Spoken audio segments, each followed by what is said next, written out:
Hi, my name is Ben Sutter III, and I'm founder and owner of BS3 Radio. I've been podcasting for 5 years, and with BS3 Radio, it has grown to over 46,000 listens and downloads.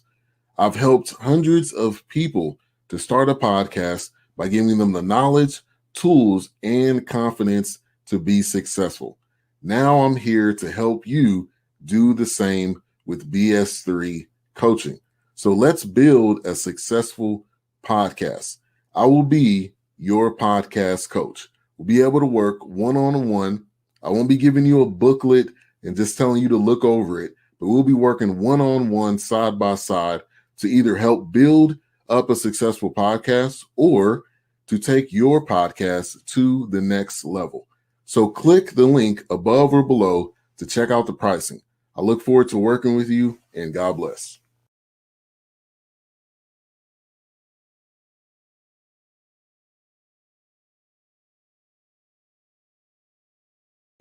All right. Welcome, everyone, to Late Night with BS3. Conference Championship Week. We got Conference Championship Sunday coming up tomorrow. So we have a great slate of guests coming on the show tonight. Also, we got a great show planned. So keep it locked right here. We will have Dentarius Locke will be coming on the show. We'll have Darrell Owens Sr. He'll be coming on the show. He's a Green Bay fan. Dentarius Locke is a Bucks fan. We will also have Akeem Richins from Built in Buffalo. He has his own brand that he's building and podcasts and everything. So he'll be coming on. We may have a couple other guests coming on as well. But I am extremely excited to get this podcast going. We got a lot of things going on in NFL. But first off, if you're watching on YouTube, thank you. Make sure to like. Make sure to subscribe. Make sure to click that bell. Also, this channel is now monetized. So if you want to contribute, if you want to support BS3 Radio, you can hit that $ below and you can give us super chat or super stickers and donate something. So if you want to do that, I appreciate that. Also, if you're listening on or watching or viewing on Twitter, thank you so much. And also thank you for those on Facebook. Shout out to Nicole Strong. Thank you for coming through. I appreciate the support. Thank you so much. All right, let's get in. We got 2 guests here already. We're going to bring in Darrell Owens. Thank you for coming through tonight. Hey, Ben, how you doing? Good. Very nice photo, by the way. Thank you. I try. And we're going to bring in Dentarius Locke. He was on last week. Man, gave us so much great content. And the Bucks won. So I had to bring him on again. What's going on? How you doing, man? Good to see you. All right, so first off, give everybody an introduction that may not know who you are. So, Darrell, I'll go to you first. My name is Darrell Owens. I am the founder and sports director at Legacy Maker Sports in Richmond, Virginia. We cover a lot of teams out here, VCU basketball, Richmond University basketball, UVA basketball, which is where I'm running away from, and then the Washington football team. So a lot of area sports in the Virginia area, and we've been covering that for the last 4 years. Yeah, and doing a great job, man, on the field. You know, being able to cover NFL team, that's like the top of the top right there. So I definitely commend you, everything that you guys do over there at Legacy, continuing to do great job. So thank you for stopping through. And he's a Packers fan on the show. So we're going to get into a lot of conversation tonight. But Locke, share who you are and what you do as well. My name is Dentarius Locke. I used to go to Florida State, former FSU track athlete. I'm from Tampa, so diehard Bucks fan. That's all I've been known. I always joke around and say since 76, meaning since it was established. Obviously, I wasn't born in 76, but been the biggest fan my whole life. And I'm nervous about tomorrow's game, but that just comes with it. I really feel like I'm actually about to go on the field with them. That's how hype it is for me. So I'm just excited, man. And I was about 12 years old when we won our only Super Bowl in 2002. I actually got the hat on now when we played the Raiders. Throwback. Yeah. So this is I've been anybody that's been bringing me negative vibes like all week. I kind of been like curving them, stiff arming them, all week. So it's that big to me, and I'm just ready, man. It is round 2 against the Packers this year. Yeah. I mean, and you got to, man. You have to not allow that negativity to get to you, because I know people that are not Bucks fans are gonna be trying to throw shade. So you definitely got to do that. Like I said, shout out to Nicole Strong. She said hi. Thank you for coming through. Who you have winning tomorrow as you guys are coming through? Who you have going to the Super Bowl? But before we get into it, let's kind of recap last week's games, and I'll go to you, Darrell, first. I'm not surprised that you guys beat the Rams. I am surprised and actually impressed with this defense, which I think is going to be big, going into this next week. But give me your thoughts on last week. What was your thoughts on the game and then beating the Rams? Well, if I had to be truly honest with you, I was a little nervous coming into this game. Number one offense versus number one defense. And to be honest with you, the last time Green Bay was the number one seed, things didn't go too well for us when we lost to the Giants, and the Giants went on to win the Super Bowl. So, I was nervous coming into the game. And, of course, even though they were injured and a little bit battered, we saw how they treated Seattle the week before. So I knew being at home for me was a big deal, because I knew that if Green Bay wants to win the Super Bowl or wants to go to the Super Bowl, it would have to go through Lambeau. It was going to be the only way. The last 3 NFC Championship games, they've been on the road. The last 2, they've been smacked. So it's been like, and it's funny because I think in both of those years we played the team prior in the season and we lost to them. So, for me, it's just one of those things like, can we go in there and do what we've been doing all season? And we were able to do it. And to be honest with you, we probably should have won by more, but, and that's not me being conceited. There was a couple of drops, Valdez Scanlon dropped one, Lazard dropped one, that 2 drop passes that could have led to touchdowns, in my opinion. But I was proud of how they play. The defense is going to have to continue to play the way they're going to, that they've been playing. But they got a bad man coming into town with Thomas Brady. And if anybody knows how to play in the cold, and that's the one thing all Green Bay fans want, is to be able to play in that cold. If anybody can play in the cold, Tom Brady can play in the cold. So the defense has got to step up big time. They've got to come and bring the pressure. And, for me, I was very proud of last week, but this week is this one means so much more.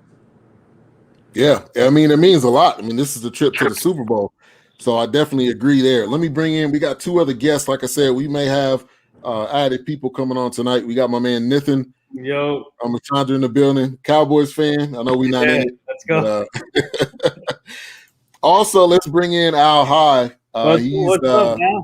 He's at work right now. You got the Chiefs. Yeah, man. We got to wear masks around here, so you might as well rep the home squad for a moment, man. Yeah, might as well. Good evening, everybody. All right, so we're kind of talking about last week. So, Locke, I'll go to you. What was your thoughts getting this win over the Saints? 3rd time around too. So, give me your thoughts on that. So this is supposed to be one of our biggest rivalries, since 2002, is the Saints. I was nervous about this game, but, like we talked about last week, I told you guys, I was like, well, for us to win this game, our defense has to play very well.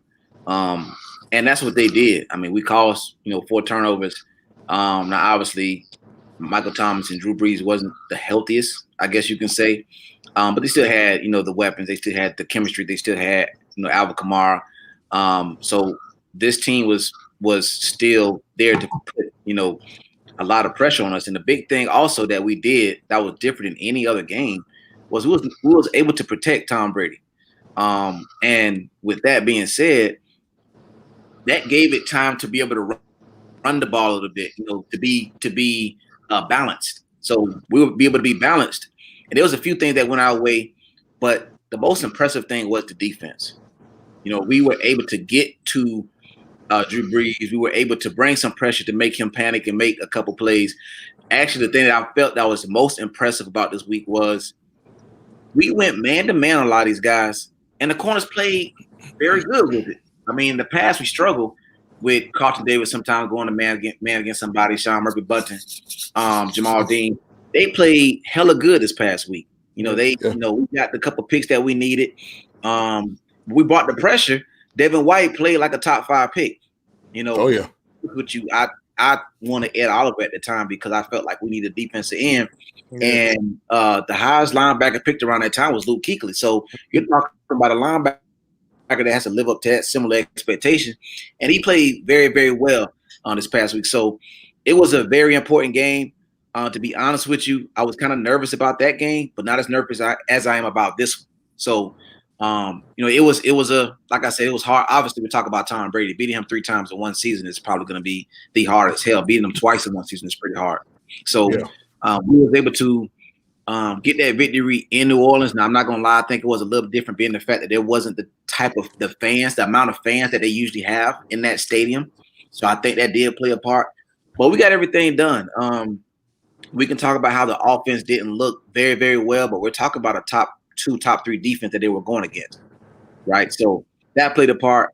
And like I said, the biggest thing is my defense looked very good. Like I haven't seen them look that good all year long against a team with so many weapons. They were disciplined. You know, we talk about how every team that Tom Brady's been a part of, they have a disciplined defense and they do their job. Well, hell, we did our job this past weekend. So that's what happened this past weekend with the Saints, to be honest with you. Yeah, shout out to Devin White, man. Living up to that pick, wherever he was picked at, he lived up to that and beyond.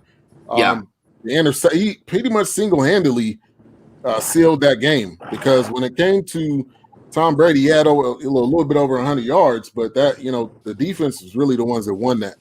Let me give a shout out Overton Claiborne. Thank you for coming through, man. Always appreciate your support. He has a podcast as well, Talking with OC. He says Green Bay and KC in the Super Bowl.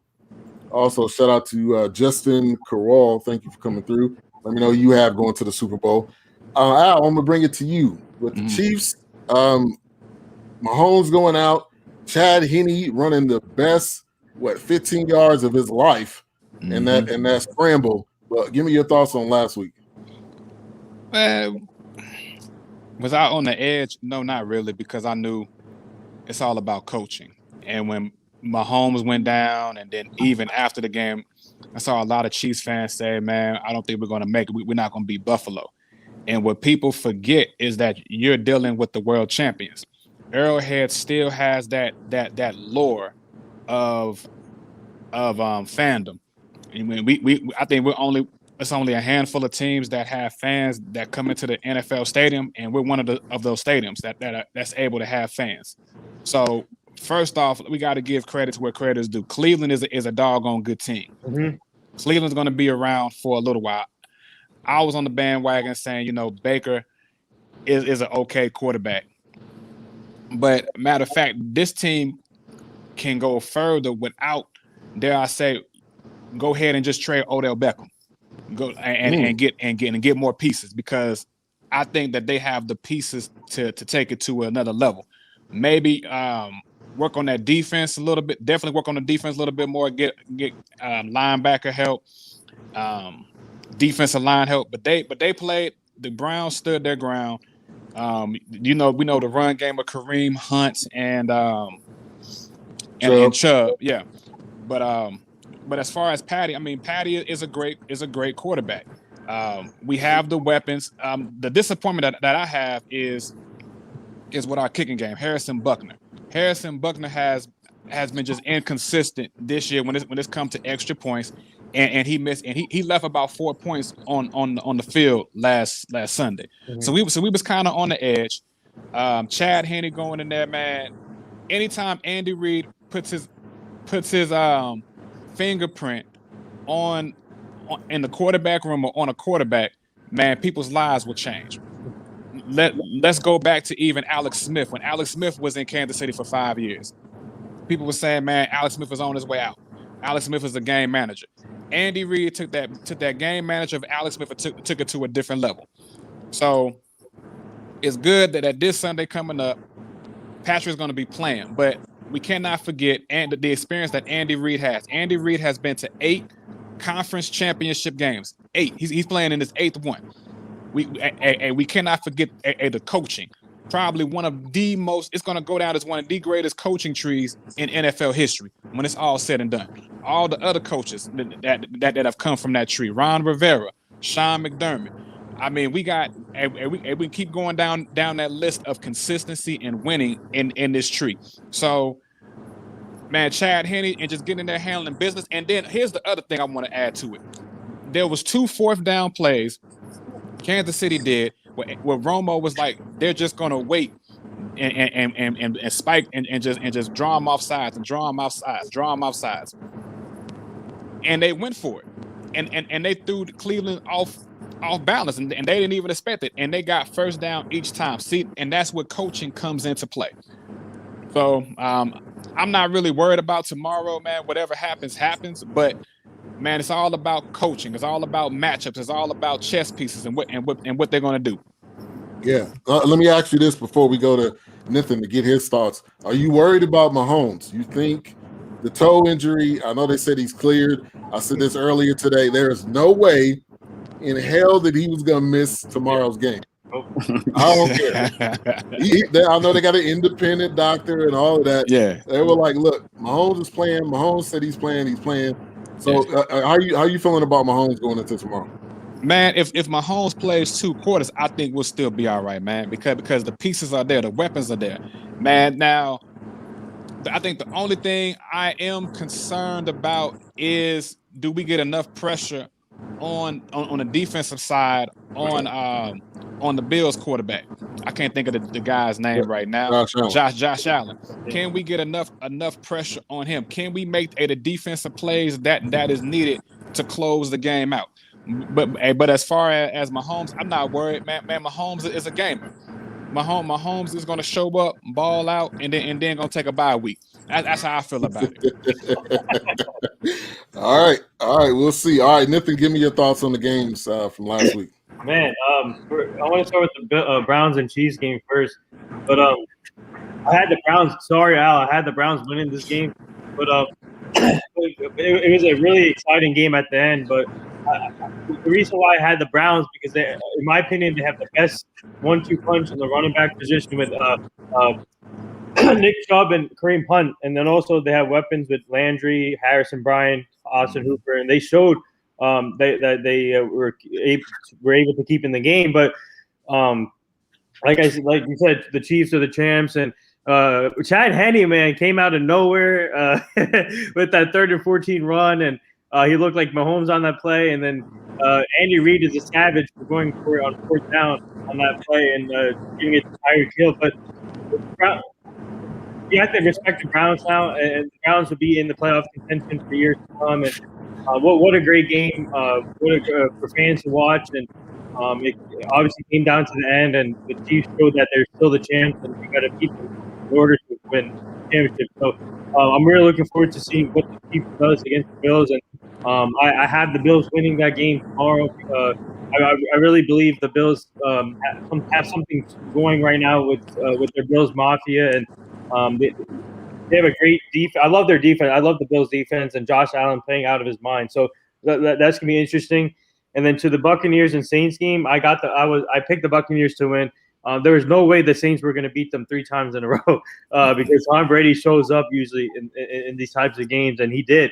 The defense played well, offense played well, and obviously they didn't have Antonio. I don't think Antonio Brown will be available for tomorrow, but they have other weapons like Scotty Miller. So this is Scotty Miller's time to shine again. So I feel like Tom Brady, obviously he's going to utilize all the weapons. So, but what a great game against the Saints, and they showed it. So it's gonna be. I can't wait for tomorrow's game. So, yeah, I think it's definitely going to live up to the hype. Both of these games, I think, is going to live up to the hype because you look at the Bills, like and Akeem should be coming on here in a minute. He's wrapping up his show, but the storyline of this Bills team, like to be able to make it to this point, after having so many struggles, and we can go back years and years, the time they went to the Super Bowl that many times and didn't win, but they're very close to actually getting to the Super Bowl. So I think that's going to be a really good matchup. We got 2 good matchups tomorrow. Let me see. We got a comment here from Taryn Rodriguez. It said Chiefs kicking an inconsistency question in the same sentence. The Chargers have entered the chat first time. He said, I got the Packers and Chiefs winning. You don't get rich betting against Patrick Mahomes. The Bills are going to be the Chiefs for the 2019 playoffs, and they'll sadly fall short in the AFC Championship game. Man, so speaking of Taryn, man, he always brings it every weekend. Every week he does. Darrell, I'm going to go to you. What's your going into this game? Obviously, you guys really don't have any injuries. You're not missing anybody, I don't think, offensively. So if you go with Aaron Rodgers going into this game, Aaron Rodgers is playing at a high level. What's the offensive keys in this game for tomorrow? Well, I think biggest thing is they got to kind of do what they've been doing, and that's been able to establish the run. I'm not 100% sure if A.J. Dillon is going to be able to play. I know he was a little bit nicked up. I'm pretty sure if he can go, he'll go. And they really just recently brought A.J. Dillon to the front here since that Tennessee game when it snowed like crazy and he went off. So establishing the run is going to be a big part because that's a big part of what they do now. And then eventually setting up for that play action and looking for that big play. But I think, I feel like Adams and Tunyon are going to, they've been showing up all year. The 2 players that you're going to really have to pay attention to are going to be Valdez-Scantling and Lazard. Those 2 guys have to have the best games of their career because, all the talk in the offseason about, the Packers didn't pick a receiver. I was one of them. I was screaming like, man, what are y'all doing? The Packers didn't pick a receiver, and they said, well, we got confidence in the guys that we have. This is your time to shine, if you're those 2 guys, because all the fans that scream for receivers were right back in the same position that we were last year. But now you got a chance to prove that you belong and that you never needed another receiver in the first place. As a fan, I still would have liked to get the receiver, but that is what it is. And the other thing, the offensive line has to continue to play as well as they have. I mean, Aaron has only been sacked 12 times all year. And that's really good compared to if you look in years past and how much pressure, how many times Aaron would go down and how the offensive line would fail him. So, biggest thing offensively tomorrow is just, you got to do what you've been doing. And if Aaron Rodgers can't let what happened in that first game against Tampa Bay happen in this one, you can't, throw that pick. And then as soon as you throw that pick, all of a sudden your whole attitude changes and he's psyched out of the game. If that happens tomorrow, Tom Brady's going to pick him apart again. That defense is going to pick them apart again. They've been playing well. So for me, those are the keys. Just got to keep that thing rolling and just, keep doing what you've been doing. Mm-hmm. Yeah, I agree. And the thing is with Aaron Rodgers, he doesn't need – I don't even think he really needs top wide receivers. Obviously, you got Devontae Adams. We already know what Devontae Adams is and what he's become, because of Aaron Rodgers. But when you go into this week, you bringing up Lazard, Tunyon. Did really anybody know who these guys were unless you were doing scouting reports on the draft? I mean, I don't know if you would have really known who these guys were. So Aaron Rodgers to me is a real deal. I don't think it matters who he's throwing the ball to because he's just that talented. Now I got to ask you this: I know you're a fan. I know you're a Packers fan. You're an Aaron Rodgers fan. Should he win the MVP this year? Most definitely. I mean, I would say midway through the season, I had Mahomes as the MVP, hands down. I mean, to me, I just thought that it was hard to take it away from him. I think early in the season it was Russell Wilson, and then obviously he intercepted his way out of the MVP race. So for me, I would say yes. I mean, because if you look, if it went with Mahomes, I would be fine with it. If you look at the numbers, I mean, I believe Mahomes has more touchdowns, I believe, or passing yards, one of the two. And I could deal with that. And they had the better record. But I just feel like Aaron is playing at a level that he hasn't played in a long time. I mean, he's been good, but he's been really good this year, and he looks different. He looks 2010ish. And for all Packers fans, we all know what 2010 meant to us. I mean, for me, he's got to be the MVP. But the only other person that can give it to, and I will be all right with it, is Pat Mahomes. Okay. Personally, I like Derrick Henry. I mean, to be able to get 2,000 yards, Derrick Henry, and just to be able to throw people around like rag dolls, like just just to be able to stiff arm people like they don't like they're a piece of paper. I mean, like to push them around like kids. That's. Yeah. But I know the running back is traditionally they don't really get this award. I mean, you got to be. I mean, I'm assuming you probably got to have 1,000 yards rushing or 1,500 yards rushing and 1,000 receiving. I mean, I think for you to be able to honestly be considered, but that would be my pick. All right, Locke, I'm gonna go to you. Tyler Johnson last week. You don't have AB. Tyron brought this up. Scotty Miller, I think, is going to be key. Obviously, you got Godwin, but where did this rookie come from? That catch he made on the sideline was amazing.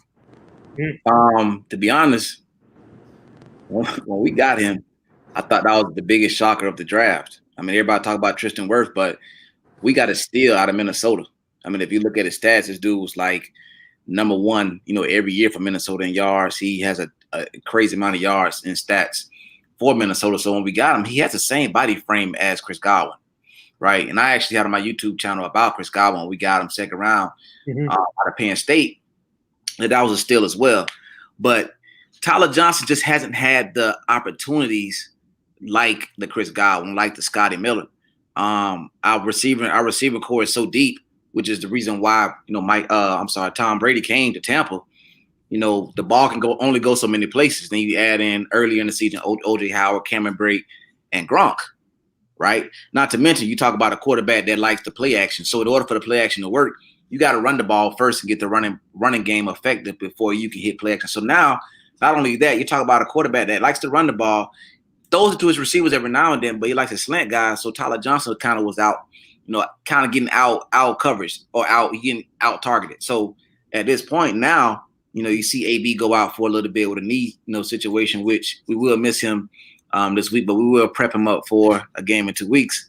But I like how you slid that in there. Yeah. So I think that we see Tyler Johnson get a lot more play this week, but I have a huge feeling. I don't know why. I just have a huge feeling this might be a tight end weekend. Pretty sure I did see that Kevin King did not practice yesterday, but I think he's probably going to play. He practiced all week. You got Kevin King, got Jerry Alexander out of Louisville. These are two solid, long corners. So they got the pass rusher. So I think that when you see this, the last time we seen a similar defense was the Los Angeles Chargers.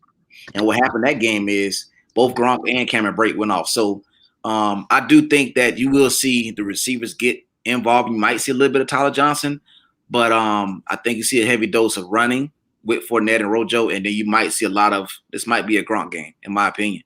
But Tyler Johnson, the thing about getting him, we got Chris Godwin, who's at the end of his rookie deal. We got AB on a 1-year contract. You got Scotty, who's probably going to have an extension maybe next year.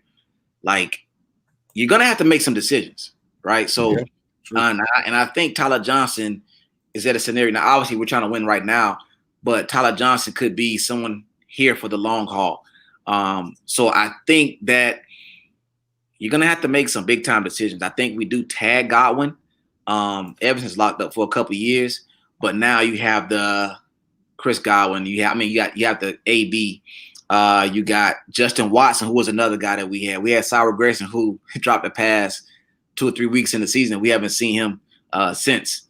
So you got a couple pieces that you got to deal with, but I think Tyler Johnson's going to be here for a while, especially making big catches like he did on that 3rd down and 11. Yeah, Yeah, I agree. That was a beautiful catch. So Taryn has a comment. Grunt needs to step up. He needs to turn back the clock. Godwin's hands are starting to remind me of Evan Ingram's. Yeah. That's not a fair. Is that a fair? That's not a fair comment. Evan Man, Ingram. that Taryn boy, that boy something. Yeah. Hey, he keeps it a buck, to be honest with you. Yeah. Rapid fire. Now Mike Evans. I like the guy. Is he going to be able to make it through this game without limping off the field at some point in the game? I believe so. To be honest with you, if I'm being real and this being unbiased, I think Mike Evans is so underrated. I mean, he can't stay on the field, it seems like. He can, but even with him not being on the field, he still had over 1,000 yards for the 8th straight season. So you're talking about a receiver that's done it with Mike Glennon, with Josh McCown. I'm sorry, not Luke McCown. Josh McCown, Jameis, and now Tom Brady. So if he can, I believe he will stay on the field. I'm excited to see this matchup between him and Jair Alexander. But this is the thing that I love about this team.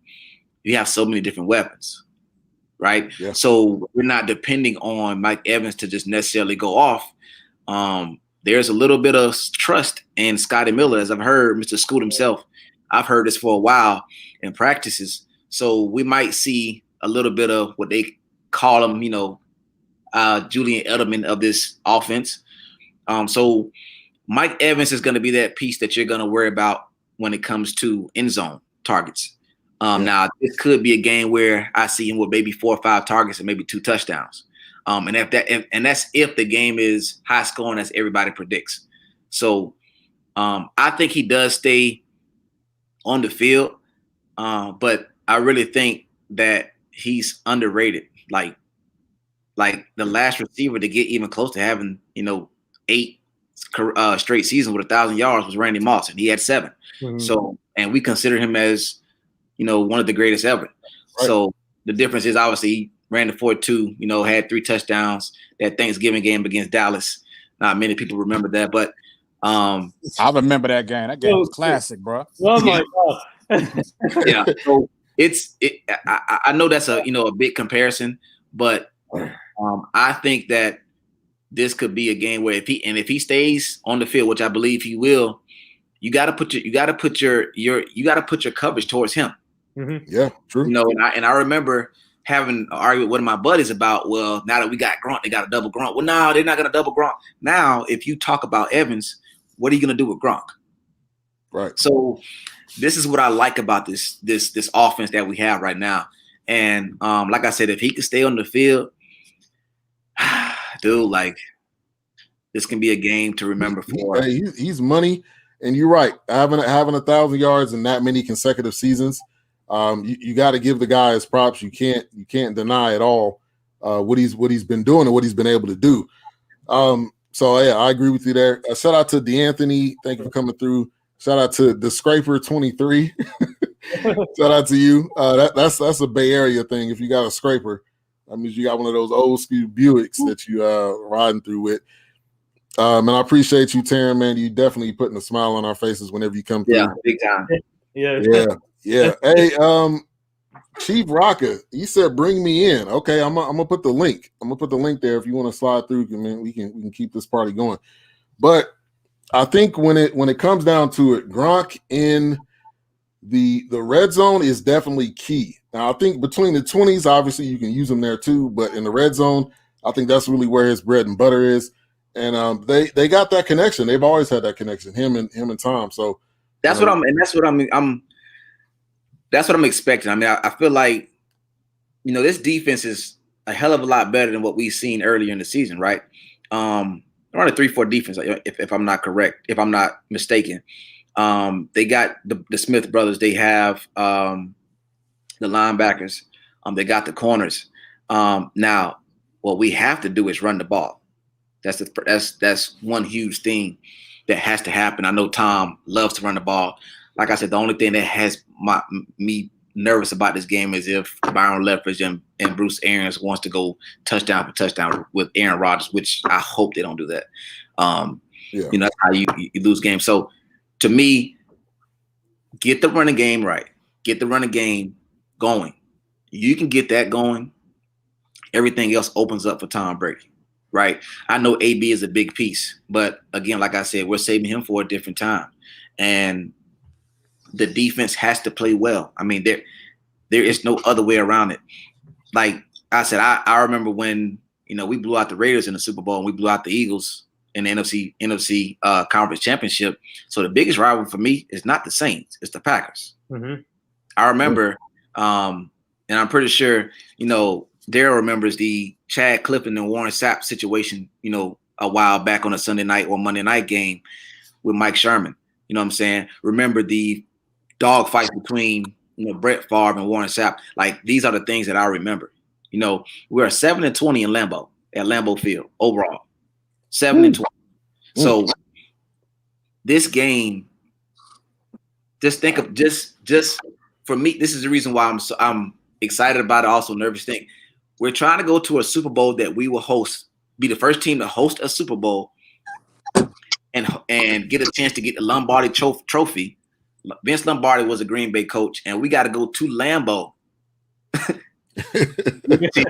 Trophy. It's a lot of storylines there. Yeah. So if you know what I'm saying, big diehard Bucs fans and Green Bay fans, know that there's so much history with this rivalry. So I'm hyped about it. But I'm also super nervous. But like I said, I really feel like I'm in Milwaukee right now, about to take the field with them at 305. Yeah, when you've been a fan for so long, I told my Instagram followers, I would literally cry tomorrow if we make it to the Super Bowl. Like, and I'm not ashamed. I'm not ashamed of that. That's a diehard. I'm right diehard fan, man. All right, go ahead, Darrell. I'm right there with you, because if it happens, I'm gonna tear up. That's a sports cry, man. My biggest thing is, yes, people say, well, you got Aaron Rodgers, you're always in contention. Yeah, but if you go back the last 10 years since we won the Super Bowl, look at the playoff losses. The losses have been devastating. 2 blowouts in the NFC Championship game, the devastating one against the Seahawks, losing to the Giants as a number 1 seed, the 2 games against Arizona. I was like, man, it's exhausting, man. Like, it's great to be going there all the time, but to continue to just get so close and then just get the air knocked out of you. I'm like, man, I don't know if I like that or not. So tomorrow would be a nice breath of fresh air. If we can get a win, and that would be nice. But like you said, it's hard not to be nervous. Yeah. Well, here's what I propose to you. Imagine being a Cowboys fan and losing on that catch. That's great. Imagine being that. Okay, I don't want to hear it. Y'all go to the. I now, at the time, I watch Undisputed every day, right? And Skip talks about this even now. Yeah, we all do in Dallas. Don't worry. Yep. I don't even want anything like that to even come close tomorrow to even happen, because to see how bad it hurts and see what was actually literally on the line. Mm-hmm. Like, I go back and look at that play and it's like, he caught that. Yeah. But I feel that I see what you guys are saying. Boy, this is one of the, I can't sleep. Just know that this is not a sleeping time right now. 3 o'clock is going to be a long time from now. It's going to feel like a long time from now. Right. Yeah. All right, Darrell, we got you in the flesh on the screen. I like that. Thank you for coming through. Hey, nice logo on the shirt. D'Anthony says, look for A-Rod to turn up. The others will need to win it for Brady.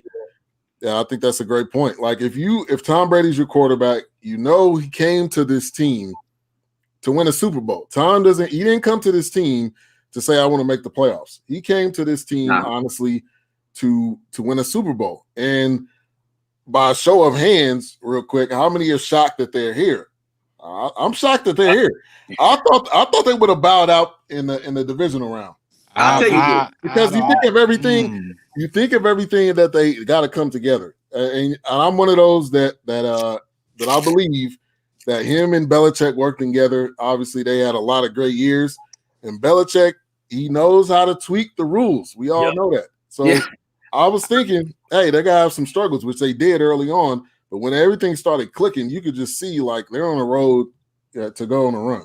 See, it's all about your matchups. And when they had that matchup with Washington, I said, okay, they're going to get warmed up now. I was afraid if they would have played the Giants, they would have gave them some trouble in the playoffs. But you had the matchup against Washington, and then it's hard to beat a team 3 times. Yeah. It's hard, especially the division is hard.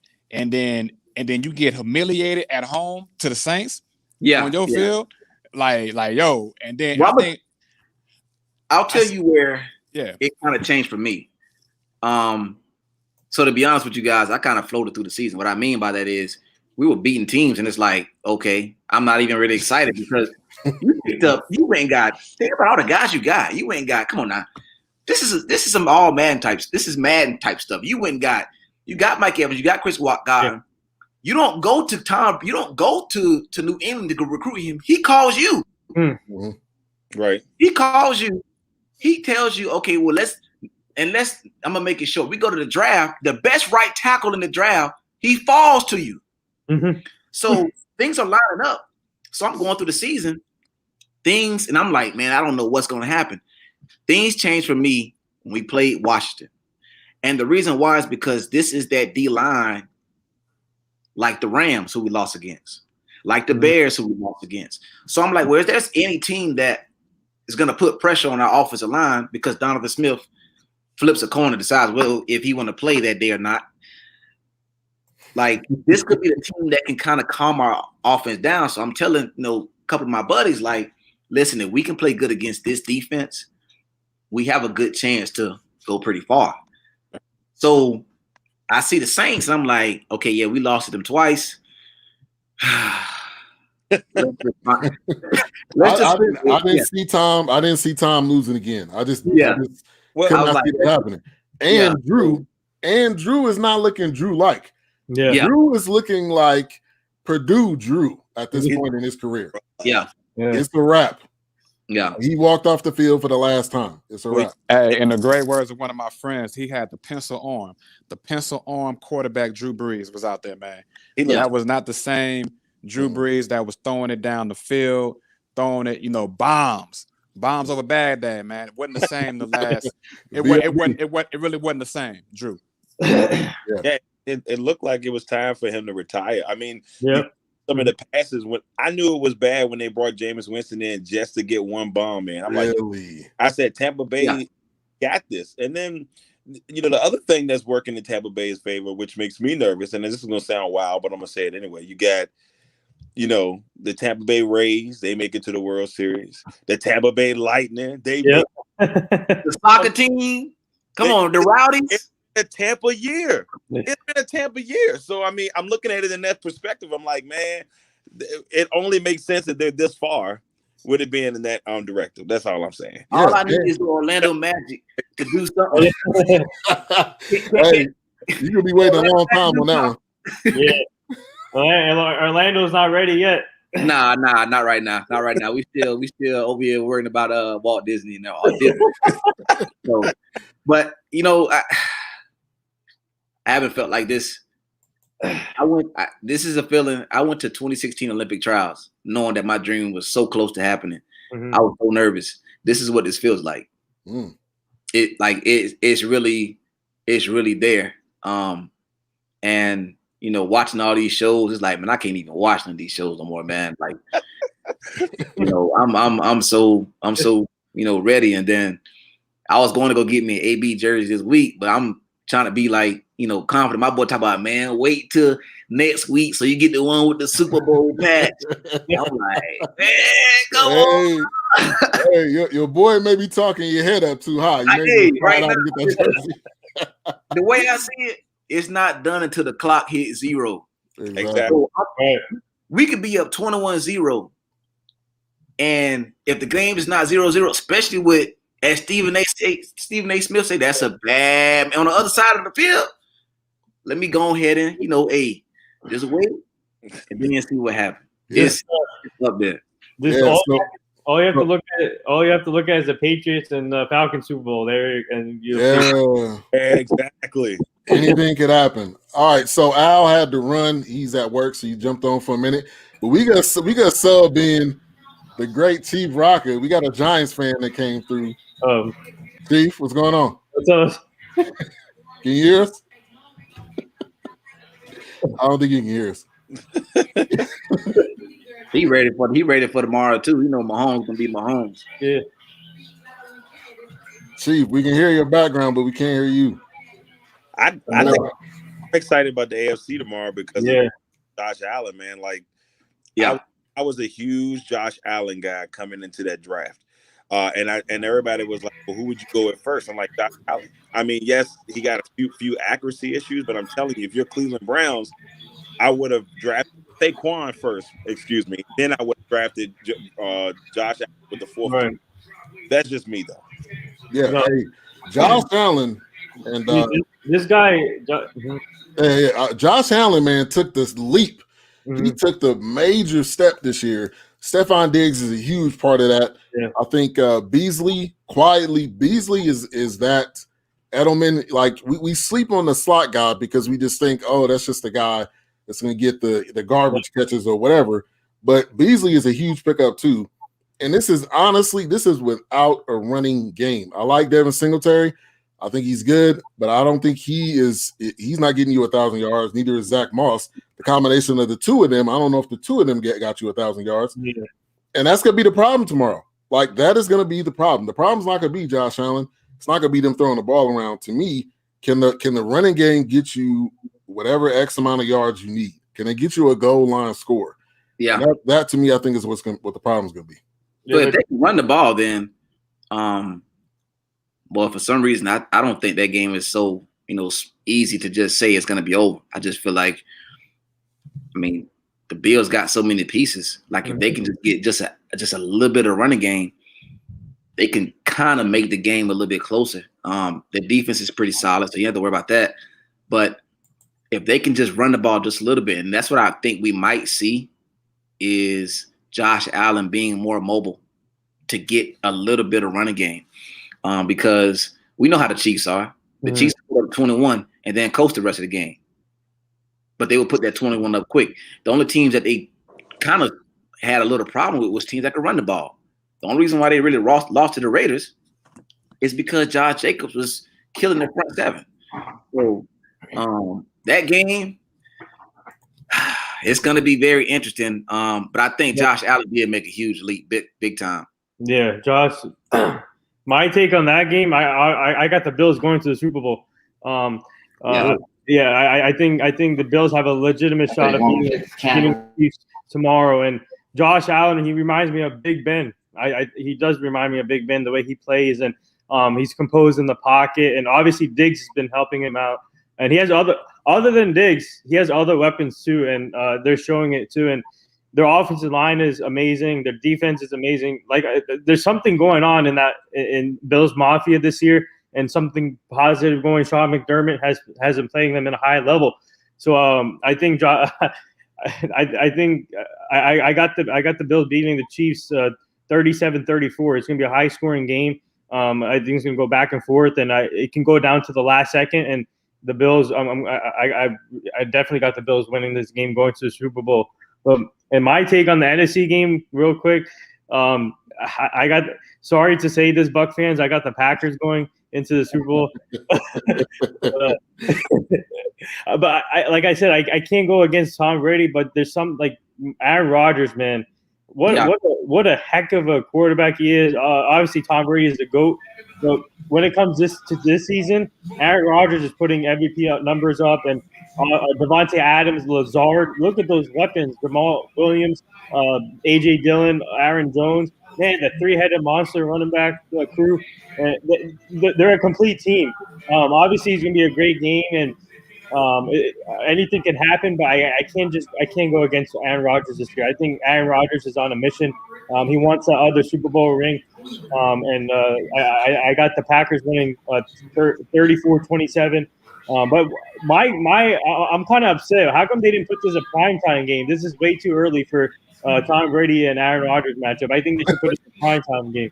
I was thinking the same thing, but I mean, the Chiefs won a Super Bowl last year, so you can't move them. They switched. Can y'all hear me? Huh? Yeah, we can hear you. Oh, Yeah. okay. They flip it up. So I think like last year the NFC game was in the, so I think it depends on who hosts the Super Bowl. I can't remember if the home team is the NFC team, in the Super Bowl, then they flip it and have the NFC game first. Yeah. Something like that. But yeah, they flip it every year. So it was already predestined. But I'll be honest with you, I'm kind of glad that it's early. Yeah. Yeah. I think the AFC is the home team. The AFC because 49ers wore the dog jerseys and on white jerseys. Yeah. So I think the NFC is the home team. By the way, what's up, fellas? What's up, man? Man, coming out of Atlanta. Yeah, Okay. but he's not a Falcons fan. No, nothing Georgia. I like this team. Only team I root for in Georgia is Georgia State. That's my boy Sluggo team. And I go to the games with him, man. And that's an up-and-coming team. They building up downtown Atlanta and around where the old Braves Stadium is. That's their football field now. And they did a good job down there, man. They trying to bring that program up. And they had a kid that was a freshman that their offense was number 4 in college football for the first 7 weeks. It was number 4. I don't know where they end up at, but they scored points. And last year they beat Tennessee, so I look for bigger things for them. Definitely that. But the rest of these teams in Georgia, I hate the Bulldogs. I tell these young boys that I talk to, and I talk to a lot of these young athletes, and I tell them, don't stay here, don't go to Georgia. Go other places. I said, see how they did Cam Newton, see how they did Deshaun Watson, see how they did. I mean, all these good quarterbacks that was here in the state, they went elsewhere and they blossomed, and now they're in the NFL. And look what Justin Fields gonna do. He's gonna be picked. Y'all gonna hate me for saying this. He's gonna get picked number 1 because Urban Meyer is gonna honor the Ohio State University. He ain't gonna get picked number 1. This is what Urban Meyer gonna do. He gonna pick Judy number 1. They got the number 6 pick, I think, or something around that area. They're gonna move up because the Jets is not gonna pick. I don't know if they're gonna pick Trevor. If they don't pick him, the Jets pick Trevor Lawrence. But he gonna move up to get Justin Fields before anybody else. So he gonna have 2 quality players in the first 4 picks. That's how I look at it. Urban Meyer is a master at Retired.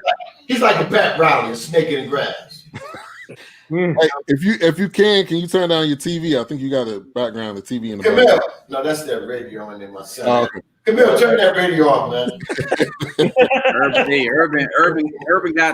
Urban got a couple titles in Florida, so I'm content with Urban. I like what you gonna say, Darrell? My thing is, if you're Urban Meyer and you don't draft Trevor Lawrence first, the backlash that I think he will get from the fans is going to be a big problem.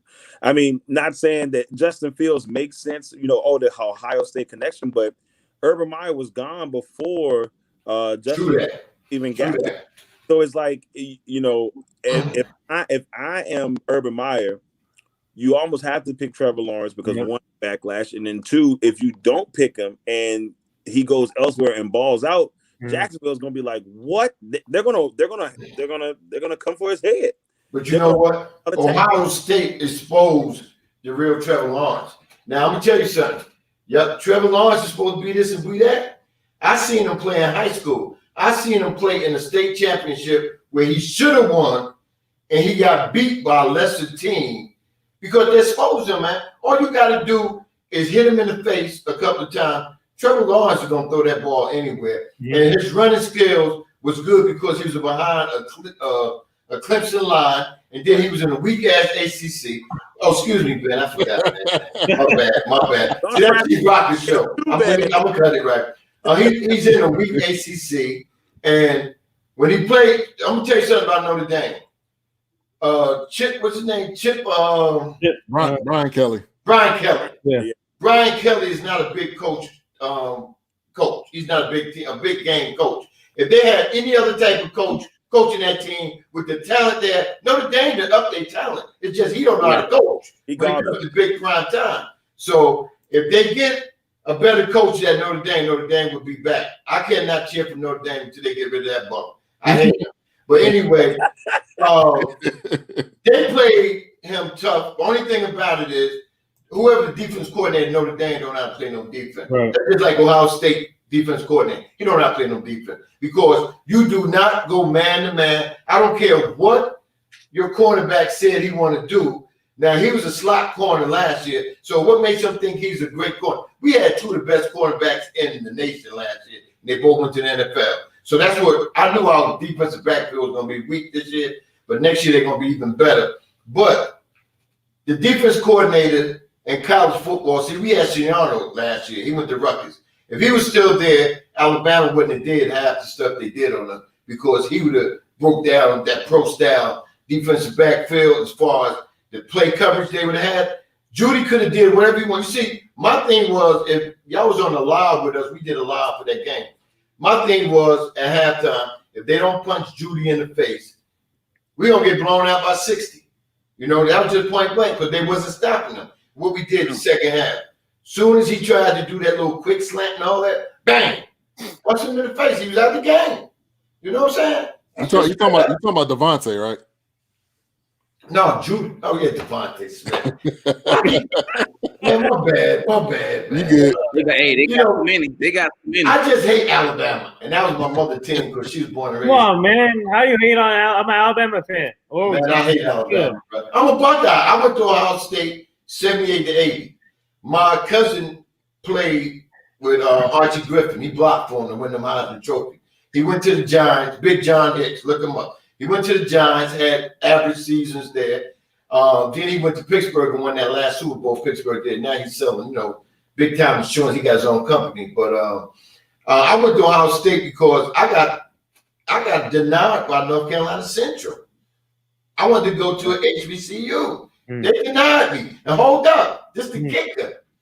I had a family reunion after I finished school and everything. I didn't finish school. I went 2 years after I finished the Navy. I went to a family reunion. And, come to find out I had an uncle that was the dean there during that time. But see, that's why the family reunions are big. You got to find out who your people are. You see what I'm saying? Find out who your real family is. Yeah, because he told me he would have never let that happen. But I got denied, man. So I had a guidance counselor because I used to run the hurdle. Matter of fact, 1977, my junior year, I ran up against the Renato Nehemiah. I may be big now, but I was a nice size back then. And Nehemiah, I said I ran against him, but I never beat him. Nehemiah, say indoors, you got 5 hurdles. Nehemiah was across the 4th hurdle when I was being crossed my 2nd one. That's how bad he was. But I got a chance to see him and his friends running against Nehemiah. Right. But I went to Ohio State on track scholarship because my guy counselor, he was alumni. He got me in on that. And my cousin got me a tryout with Woody. That was Woody last year. Woody Hayes is the best for us. X's and O's, coaching people, and being there. The only thing I hate about college football, now I know I'm off the subject a little bit, but I just wanted to share this with y'all. The only thing I hate about college football, too much politics. Arch Lisa was a freshman with me coming into Ohio State. Arch Lisa's father was the richest man in this town they was coming out of. They used to call it Sleasterville.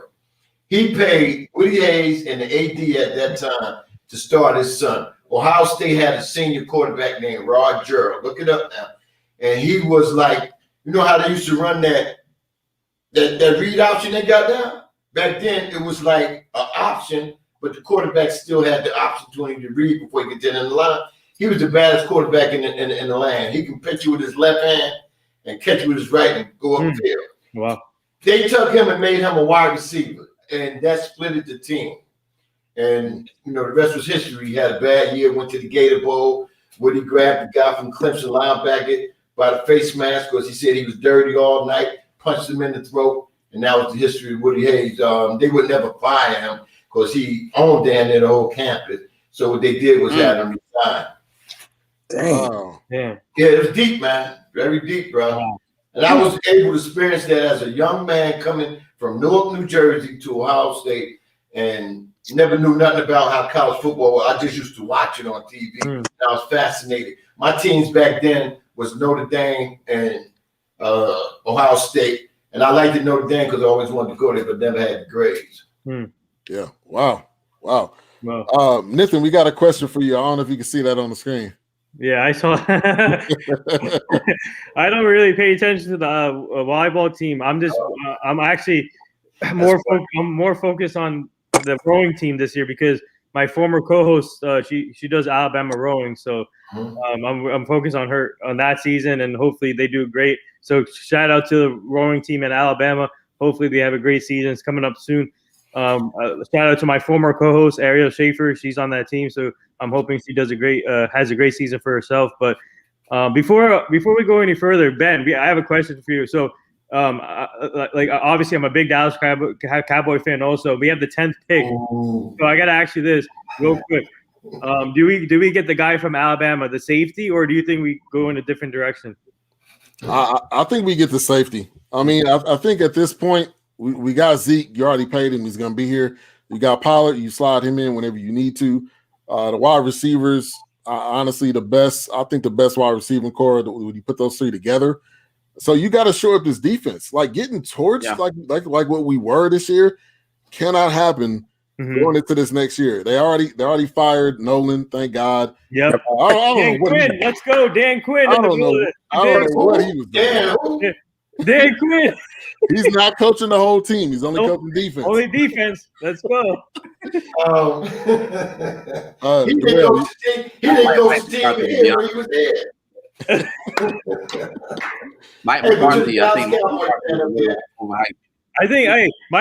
Mike McCarthy's on a short leash. I think, in my opinion, he needs to bring the Cowboys to the playoffs this next season. If he doesn't, he's gone. I think, in my opinion. The problem is Dallas Cowboys is Jerry Jones to me. I mean, he needs to let go of. He needs to understand. That's what I've been saying the whole time. Just like John Elway. I mean, John Elway just realized he needs to let go of having so much control. Yep. Right? Yeah. Let somebody else. Yeah. I mean, it's hard for somebody to look in the mirror and be like, hey, I'm about to fire you. You know what I'm saying? But that's what he has to do because he has so much control. Let's be honest. You guys didn't need a receiver last year. You didn't need to draft a receiver. CeeDee Lamb fell to us. I mean, that was hard to pass up right there. Yeah, but Patrick McQueen came late, linebacker. That LSU defensive end came late. You had all these other pieces. Now the Packers did something similar, but see, the Packers I've watched it for a while. They replaced quarterbacks at the right time. They did the same thing with Aaron Rodgers, and Brett Favre. So that's kind of understandable to me. I'm the only person, literally, out of all my friends that kind of understand why they drafted Jordan Love. So, yeah, but the Cowboys, come on now, you need pass rush. Why are you drafting a receiver? Because now, isn't the other receiver on the other end, I forgot what his name is. Gallup. Gallup, yeah. Isn't he a free agent this year? No, I don't know. No. He's under contract still. Yeah, I think this upcoming year will be his last year. I believe. Yeah, so I'm gonna look it up here. So either this year or next year, they have no choice but to let him go now because CeeDee Lamb's gonna come straight into the fold now. And on top of that, you got to figure out what you're gonna do with that. Like, let's just keep that cut and dry. So you gotta do that now. Yeah. So now, because to be honest with you, let's just say Justin Fields go number 1. I got a feeling that Jerry Jones calls for that second pick because the Jets are they're not drafting a quarterback. No, they got Darnold. Yep. Yes. Locke, can I ask you a question?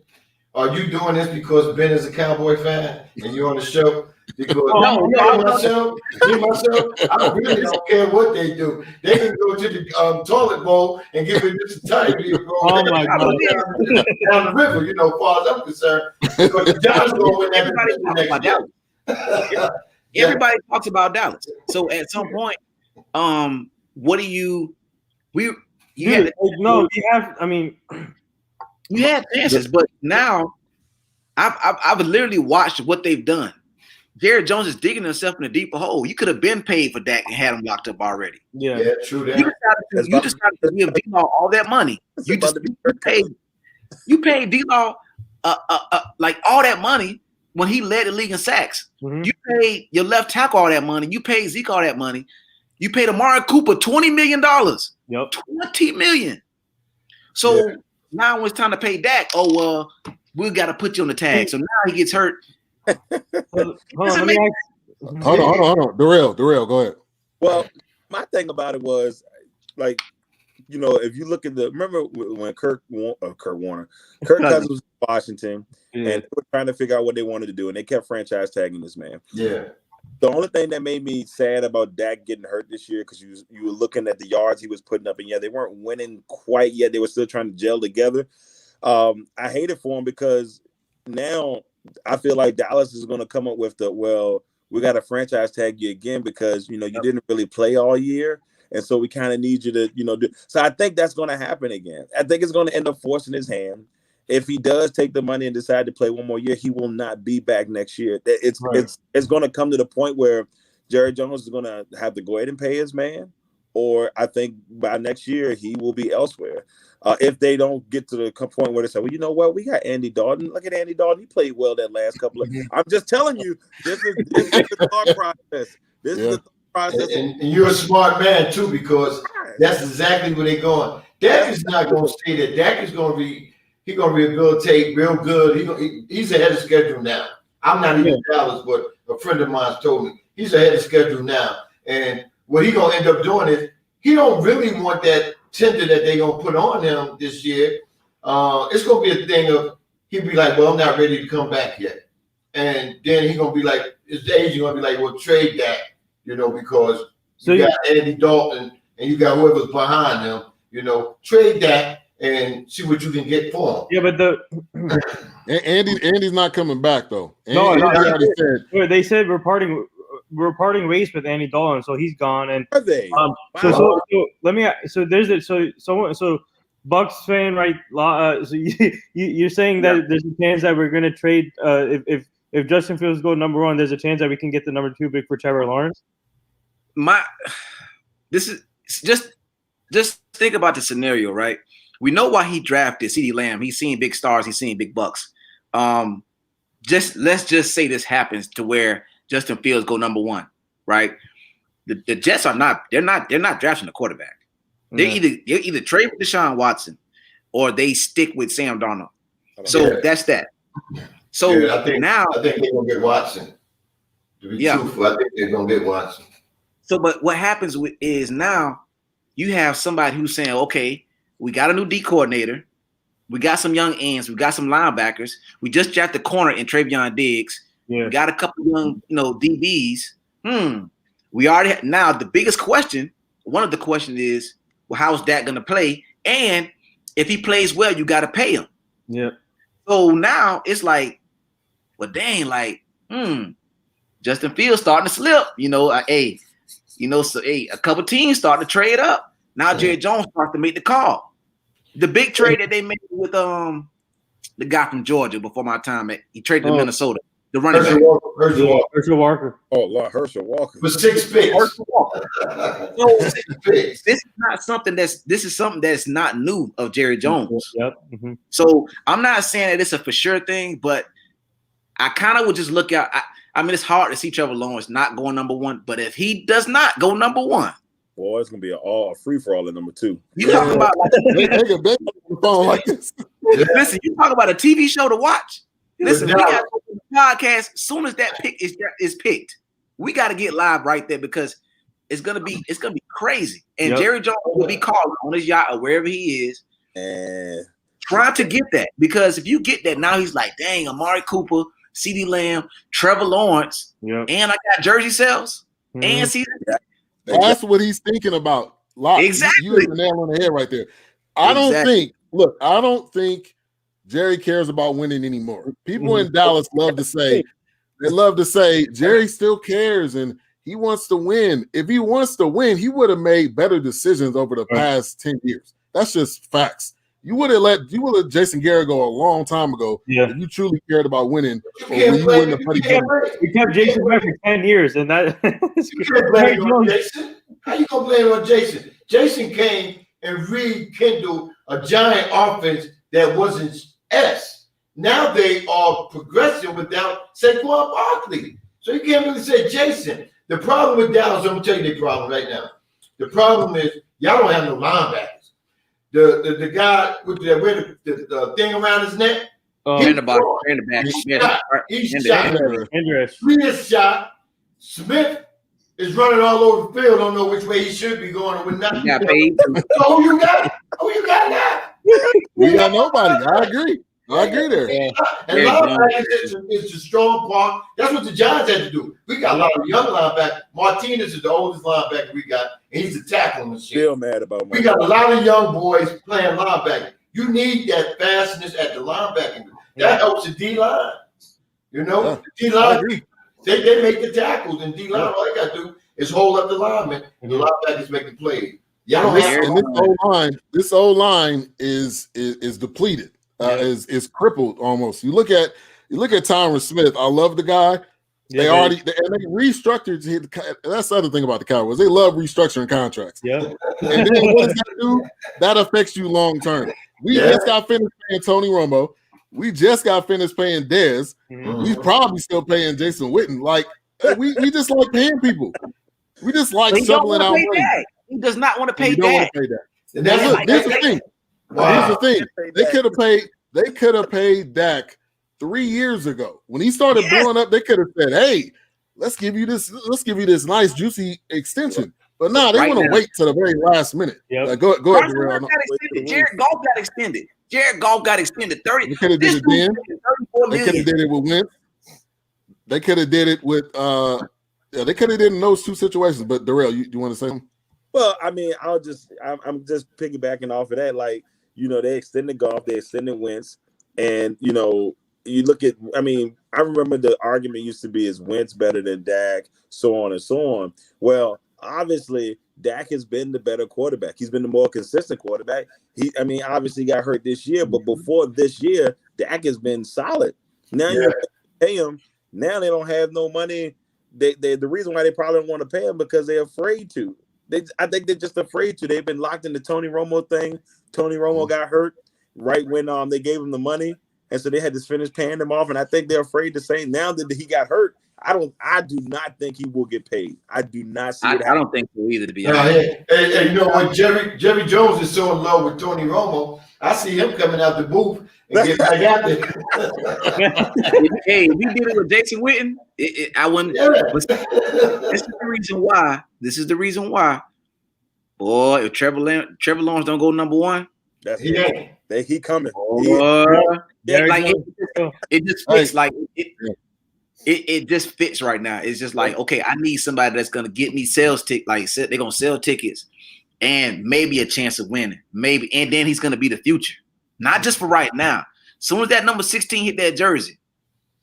So, we got a question. Do we all think Jason Garrett becomes the head coach in the NFL again? My answer to that question is yes. Because number one, he is Caucasian, so yes, he will get a job. Number two, if you're in good with Jerry Jones, you will get a job anywhere. Jerry's the one that helped help teams get back to LA. People don't really realize that. Jerry is so big in this NFL. His hands are so engraved in the NFL. He can help orchestrate anything. So yes, he may be the coach. Well, he's not going to be the coach of the Chargers because they are somebody else. But he'll be a coach this year or next year. Chief, I go to you. What's your answer? He got an interview with the Chargers, but I think at that time Chargers, they so messed up in that organization, man. It's still the same people on the team. So I don't know why they didn't take Jason, because the cat they got now, he ain't.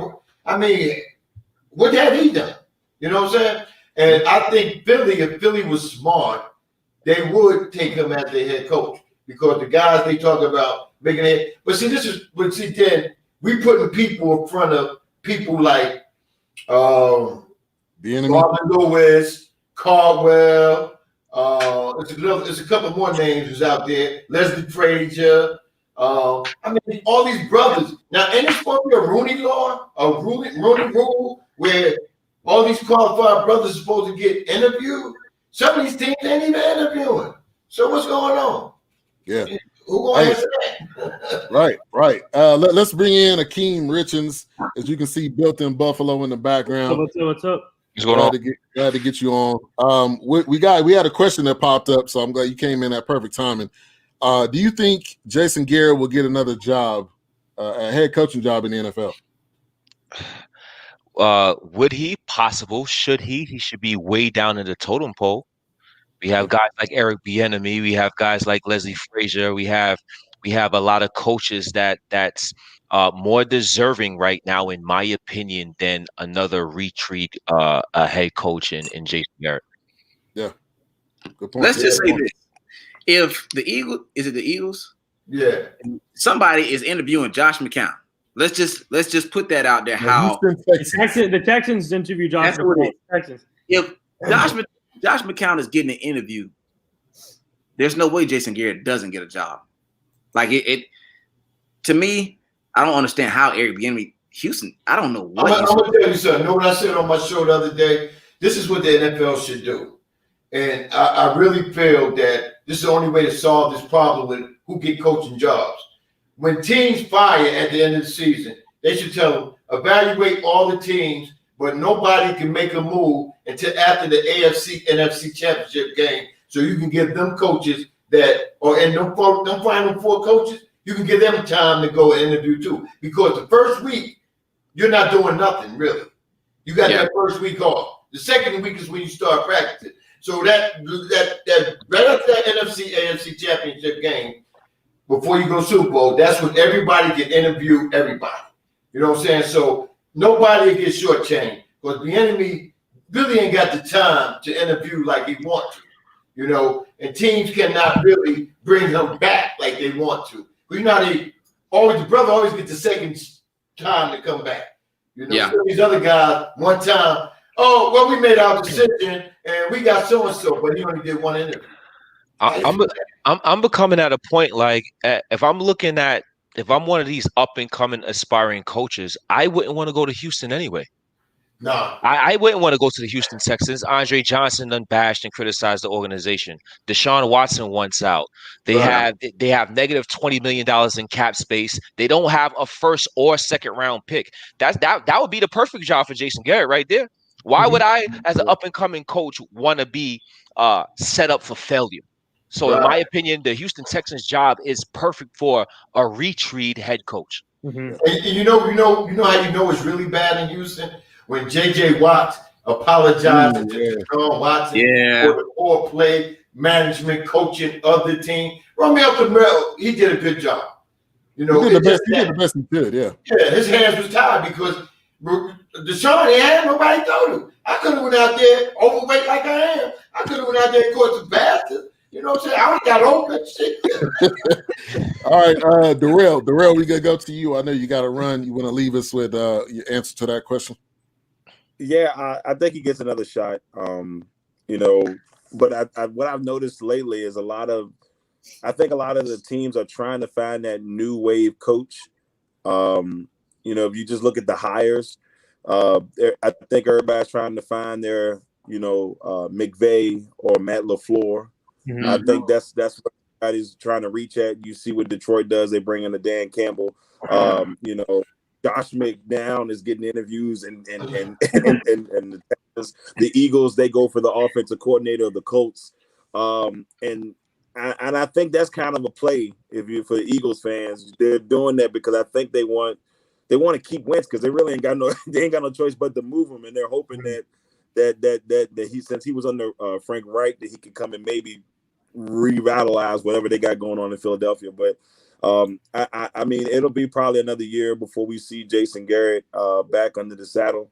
But yeah, it's just a new wave of new coaches. They're trying to pick ones out of the guys you never heard of in most people's eyes. You're like, oh, this guy, we'll give him a shot. But then you see guys like the Eric Bieniemy that are not getting the opportunities that they deserve. And I was glad to see Todd Boyles getting another opportunity, or at least getting his name mentioned back out there. But I mean, we'll see. But for me, yeah, he'll get another shot. But man, that's the way the NFL is moving now. They're hoping to find that out of the blue guy. Yeah, right. Hey, Darrell, where you from? I'm Virginia, or near Richmond, Virginia. Okay, DMV, huh? Listen, DMV, all you guys on this here panel, If you're not doing nothing on Mondays between 10 and 1, Ben, get with Ben. He'll give you my phone number to call in. I have a call-in show on Monday. I do a recap entertainment for the whole weekend, what went on in sports and everything. So you want to call up, man? Call up. Listen to the show Monday, man. I'm on street. I'll share it. I'll share it. Good. Yeah. Dope. All right, Nathan. What do you say? I mean, as a Dallas Cowboy fan, I hope he does get another job. But I think, in my opinion, I think he needs to go back to the offensive coordinator job first, just to like regroup himself before going to head coaching job. But I think he gets another head coaching job, but we just don't know where. I really thought he would have been a perfect fit for Alabama, for Nick Saban as offensive coordinator. Yeah. They got Bill O'Brien.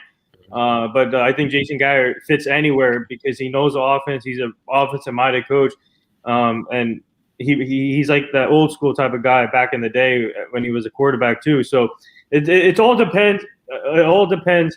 I agree with King. What's your Rich? Right? Is your name? Yep, yeah, Akeem. So I agree with you when you said Houston for Jason Garrett. I really agree with Houston, but Eric Bentley also fits in Houston. I don't know why he's not getting any notice. He deserves a head coaching job, but Jason Garrett, he'll eventually. I think there's one team to look out for Jason Garrett for next year: Chicago Bears.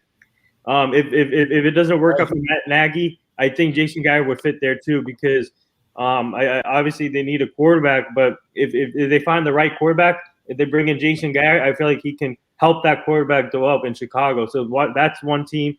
But I just don't know where's the fit right now. So I think he needs to go back as an offensive coordinator in college or just sit out the year and then regroup himself and see where it goes. And there's a couple coaches that we need to look out for here because I'm really upset that they're not getting any minority coaches. Jim Caldwell is another one. Right. I'm surprised no one's talking to him. Hugh Jackson is another one. Yeah, Hugh can get up there. I had Hugh Jackson on my show, so he needs to get a head coaching job or offensive coordinator job somewhere. So I think he got an offensive coordinator job. Somebody bringing him in. Oh yeah, he interviewed with the Steelers, but it's not finalized yet. But hopefully, the NFL needs to do a better job with these minority coaches. I am so upset right now. Because Eric Bentley, Jim Caldwell, Hugh Jackson, those are three top-level coaches. I know Eric has not been a head coach, but he's established offensive coordinator. Give them a chance. These three coaches I just mentioned. Like I don't know what teams are doing.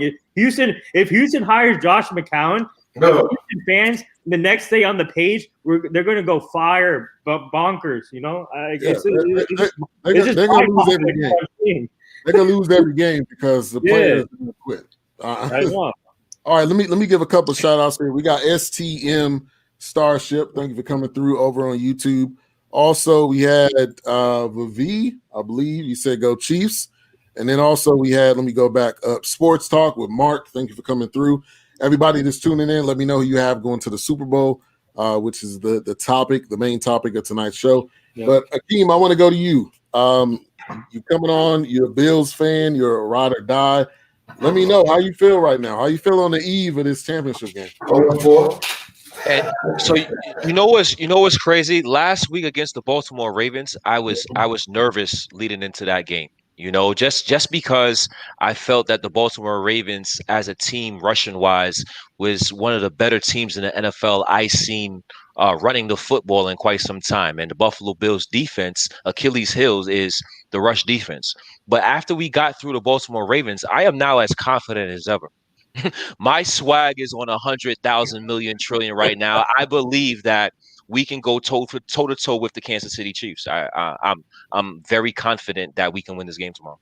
All right. How do you feel? How do you feel about the running game? Because we talked about that on a couple of past episodes. I know Devin Singletary, but how do you feel about them being able to get X amount of yards to win the game? We have to do what we have to do what got us here. How we got here is by putting the ball in our best players' hands. Our best players are who? Josh Allen, the quarterback. Our next best player is Stephon Diggs. Our next best player is probably Cole Beasley. So we have to continue to do what got us to this point and mix in the run in certain situations. Mix in the run on first down. Don't mix in the run on 2nd and 10 and get a yard, and now we in a 3rd and 9 situation. So we have to be calculated on when we mix in the run, but ultimately we got to do what got us here. And Josh Allen in the passing attack is what got us here. You know what? The biggest mistake Buffalo ever made was letting Frank Gore go. Frank Gore was teaching that boy, what's his name, Stevenson, the back? Singletary. He was teaching them how to run that ball correctly and right. Yep. And they let him go. I mean, he look what he did with the Jets. He helping the Jets running back. He also still running the ball. I believe that would have been the piece you need to beat Kansas City. But y'all not beating Kansas City, bro. Hey, bro. Hey, now. Hey. I respect it. Big game tomorrow. It's gonna be a big game. It's a big game. Both of them. This is the best the NFL had in a while, man. Both these games are big. That's true. Terrence says, I think Buffalo can win, but I've learned my lesson betting against Mahomes. Isaiah McKenzie is a player to watch for. That's a good point. I like that. But to be honest, right? Nah, he's a wide receiver. Yeah. I think the Bills try to run the ball. Your MVP last week was the linebacker number 49. Where he came from? Edmonds, Virginia Tech. Yeah. So let's talk about X factors on each team. We could go to you, Locke, first. What's the X factor for the Bucks? So,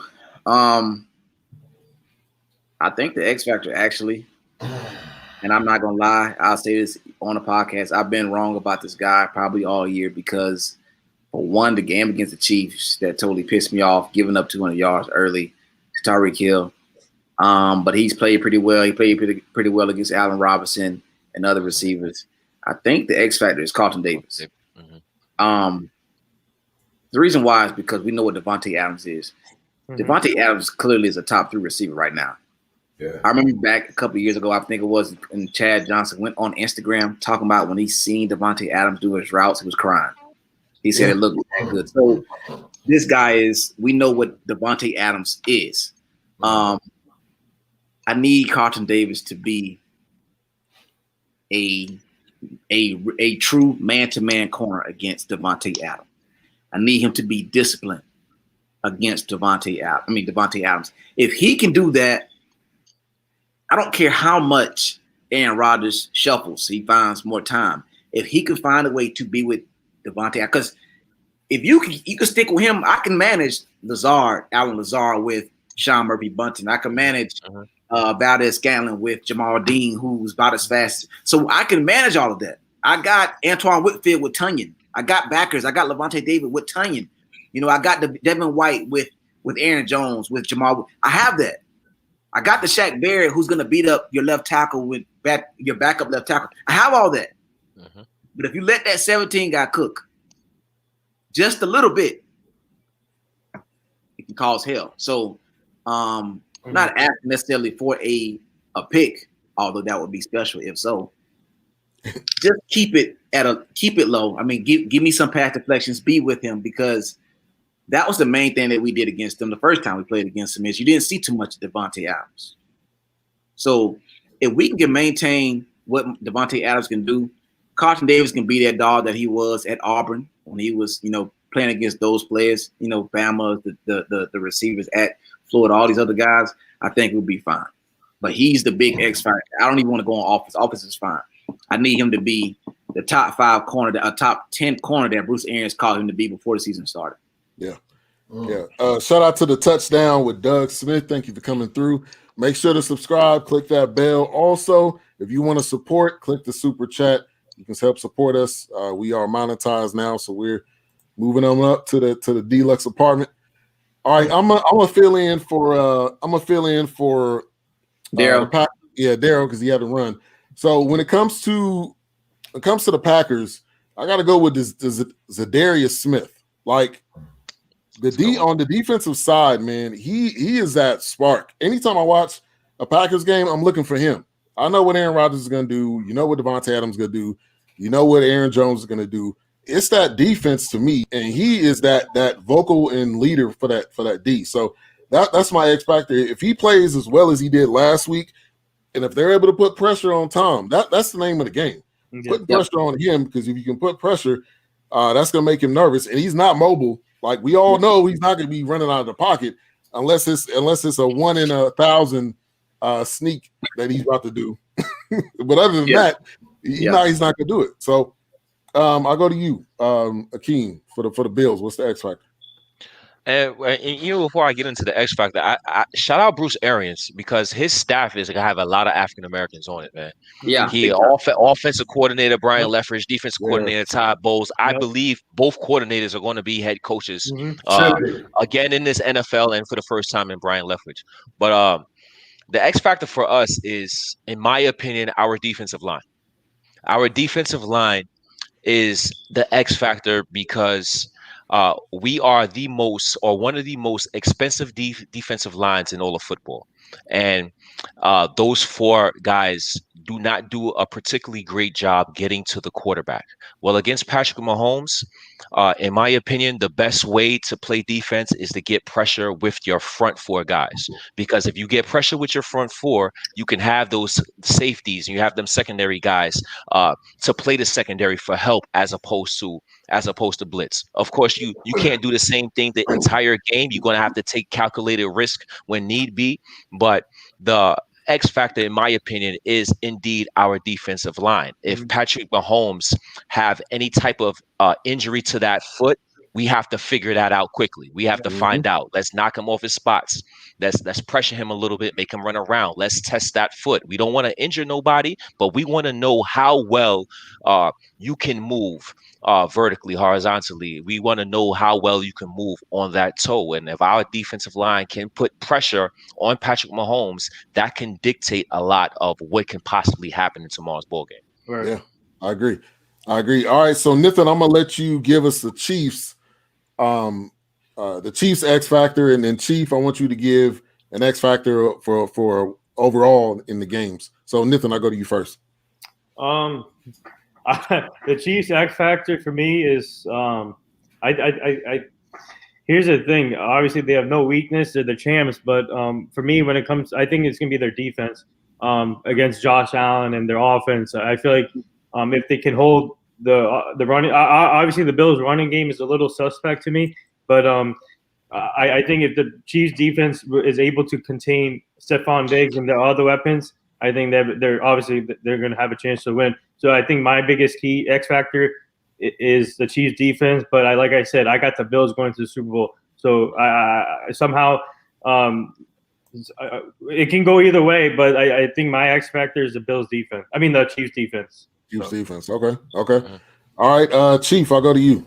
What you want me to do? Both teams? I'll do them both now. Yeah, go ahead. Do both. On the Green Bay Tampa Bay side of the thing, whatever Tampa Bay did back there when they played in Tampa is what they need to do tomorrow. And then you got to look at it. When they played back there in Tampa, they didn't have all the people they have now as far as their team. You know, who going to cover Antonio Brown? Yeah. Who going to cover Garland? He's out. Brown is out. Antonio Brown is out. He's out. What's wrong with him? Ankle? Yeah. Well, shoot. Who going to cover the receiver? I put it to you like this. This is the type of game that like cold weather, them short passes from Brady, going down the field, running over people. Brady gonna be getting into the ball quicker tomorrow. The offense that y'all ran all this time is going down in the garbage. You're gonna have a lot of both of the backs are powerhouses. You're gonna have a lot of that because it's gonna be cold and snowy in Green Bay. And then you're gonna hit Grump and the other tight end on shorter passes. That's gonna open it up for Evans and the rest of the boys. I look at them beating Green Bay tomorrow, 28-23. All right, because you know what? Green Bay secondary ain't that great. The only reason they are as good as they are right now because they haven't ran across no receivers that's going to toast them. Correct. These receivers are going to toast them. They already did it. All right, and Smith going to have to get there. If he don't get there, It's over because Brady got a quick release. Mm-hmm. All right, the next game. Buffalo's a good ass team. Oh, Buffalo's a good team. Buffalo's a great team, but it's not as good as the team when Jim Kelly and them boys was there. Mm-hmm. It was a better league thing, right? Right now, what I see is Buffalo gonna give it their all, but see, the X factor is there's too many offensive weapons, man. I heard earlier that Baltimore has a great running game. Baltimore running game is Lamar Jackson. He sets up the other two backs because you don't know if the back's getting it or he's gonna run the ball. Mm-hmm. Yeah. You know what I'm saying? So the defense is like fire drill. They scrambling. You know what I'm saying? That's why the two backs, because you see the two backs got shut down. Y'all shut them down.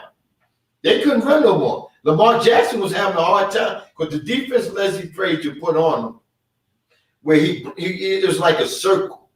The end stayed out. The blitzes either came in or around the ends. The ends never crashed. That's what Lamar Jackson needs, or he needs that middle.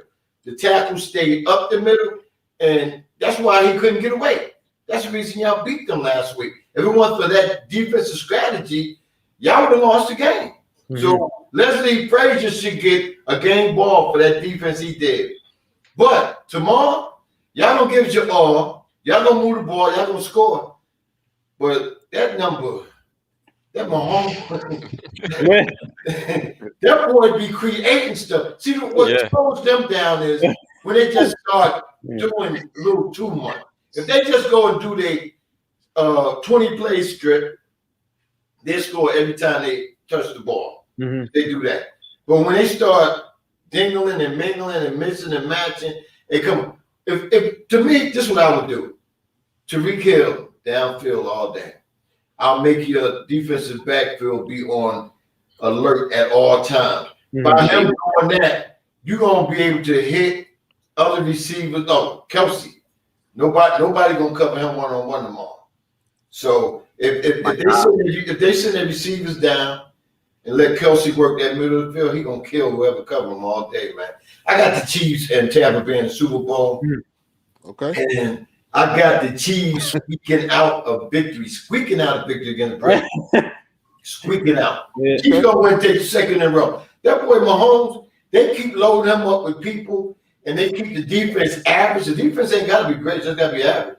He gonna win about 3 or 4 Super Bowls. He gonna win 3 or 4, man. He's just that good, man. The Kansas City Chiefs defense is underappreciated. You gotta really respect the impact of Honey Badger.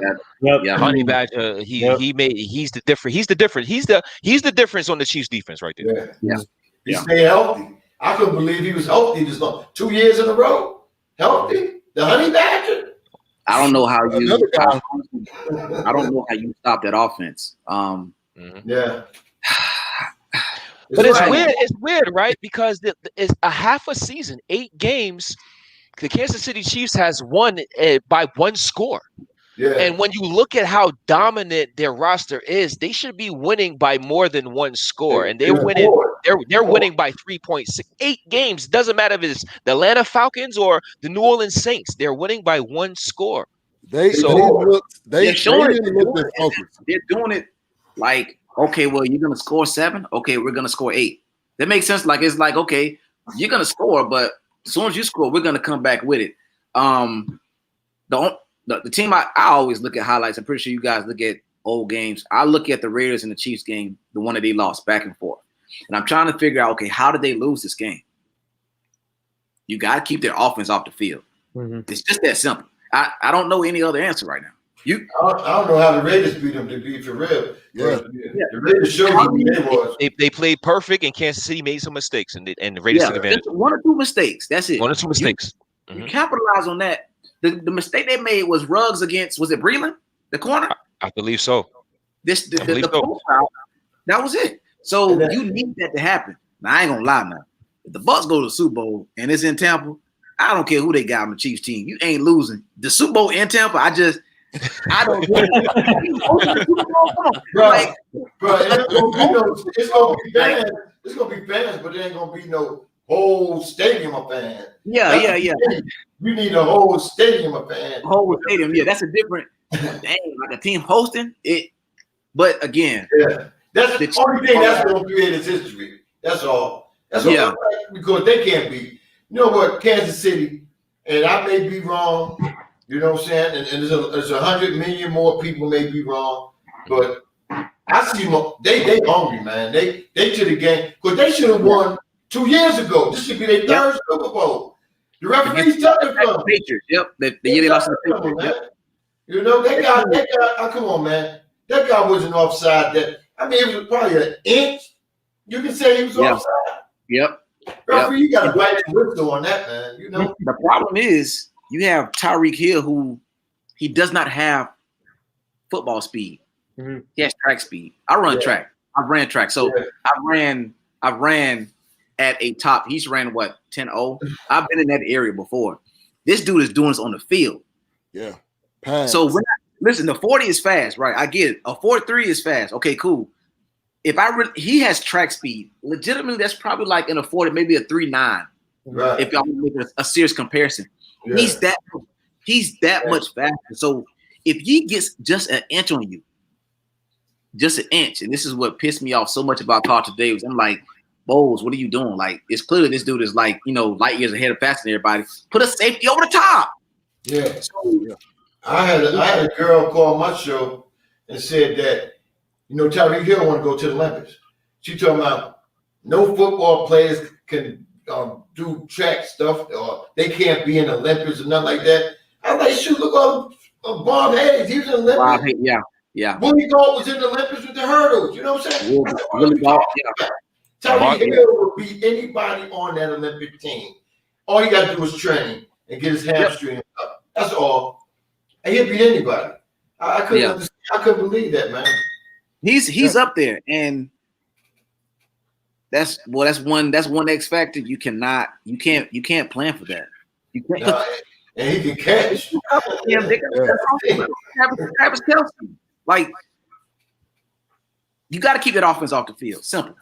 And the Bills. The thing about the Bills are built they're somewhat built to beat the Chiefs. They just have one thing is if they can get Zach Moss started and Josh Allen running game to get going, and let's just say, okay, boom, the Chiefs get on the field a couple times. I'm telling Tre'Davious White, your job is to stick Tyreek Hill. I don't care about anything else. That is who you're sticking because he has similar track speed. This is who you are sticking. That's your best corner, your fastest corner. Michael Hyde needs to drop down and watch everything that Travis Kelce does across the middle.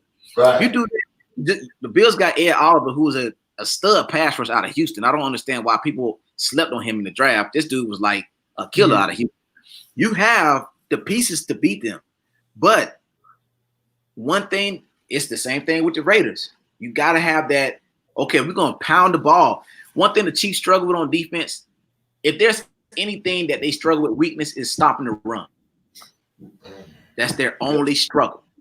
So if you can be effective running the ball and get Mahomes off the feet a little bit, he tried to throw a ball, you got Tre'Davious White there, then you have a chance. But if you just, all right, we're trying to go point for point, score for score, okay, Mahomes is going to keep coming back and forth. He was at Texas Tech in that conference where they did it in college every year, every game. So they play no defense. Mm-hmm. Yes. Zero defense. They don't play no defense in college really at all. He know how to shoot out. He the quickest quarterback. I mean, as far as he's the quickest leader to get his team down the field. I mean, he can get that team down the field in 3 flat passes. Be honest, because he'll make a play. And one thing I like about him is when he scrambles, he can run all the time if he wanted. He can do a Lamar Jackson, some of these other quarterbacks, but he want to make a play. He want his receivers or backs, whoever's out in the pattern, to get the ball. And he'll wait till the last minute and throw that ball, man. That's what I like about him. Nico Harmon down the field. My gosh, man. Another burner. Yes. Yeah. Harmon, Watkins. They got Robinson and Pringle. I'm like, where are you getting these guys from? I know. I'm begging for some receivers, man. The receivers, I want to get rid of Shepard. Golden Tate need to be gone. The kid from Auburn is good, You know, it's just that he got to learn how to run professional routes. Giants fan? Giants? Yeah, big time, man. Big time, man. I've been with the Giants, man. I'm 60. I've been with the Giants since I was what? I like Darius Slade. 66. When I knew about football, yeah. Oh, the Giants got some young. They got that kid Crowder, the last player to be picked in the NFL. What they call him, Mr. Relevant? Yeah, Mr. Relevant. Yeah, he's starting linebacker. He played well too. He played well. And then we got the safety out of Alabama, McKinney. Oh, he's nice. He broke his leg in camp, but he came back the last 6 games of the season, and he balled. Yeah. So our defense is gonna be good. It's just that I'm not too keen with Daniel Jones, man. I mean, he's a nice kid, nice story. You know, he can run the ball whenever he can. He's not it though. He's not it. He's not it. He's not the guy. He's not the guy you're gonna say go out there and win us this game. Yeah, you're not gonna say that to him. Yeah, I'm you know what? I'm gonna ask y'all brothers this, right? Saquon Barkley, right? Because I heard this at Penn State too. Saquon Barkley could be better than what he is, but you know his problem? He like to dance in the hole. He like to bounce out. Big as he is, and the workouts he do, he can hit that hole like Zeke and be going for a touchdown. His thighs, man. He can hit the hole and he can bounce off. Boy, yeah. He's a Barry Sanders type back. My favorite college team is Penn State, but I will say I would have never drafted a running back in the top 5. That's just me. I just don't believe. Yeah. Unless you're in a certain situation, kind of like Miami Dolphins right now. Right. I believe they can go and draft anybody they want. But if you're a team that you have all these needs, I just didn't. I didn't like the direction. I would have went Sam Darnold with that draft, honestly. But look at Darnold, though. Look. Yeah. I mean, hindsight. Look, when it comes to running backs, they got the shortest window. Unless you're AP, unless you're Emmitt Smith. Unless you're just one of those guys that you know for you, and you're not gonna know this for a fact, but you just don't know, and it's too much of a risk. I mean, because you can get a running back in free agency because that's huh? Joe Mixon went 2nd round, right? 2nd or 3rd round. And Joe, he would have went higher, but he had that. He had that tape of knocking out. No, he knucklehead. Yeah. So, but that's the same thing with somebody else mentioned somebody fell late in the draft, but I don't know. I can't remember who. Alvin Cook went 2nd round. Yeah. But I mean, running backs are just that tricky thing. The same thing with Zeke. I love Zeke, but if you look at into this second deal, it is not equal to what he did before, and it's just running backs are they start to die off quicker.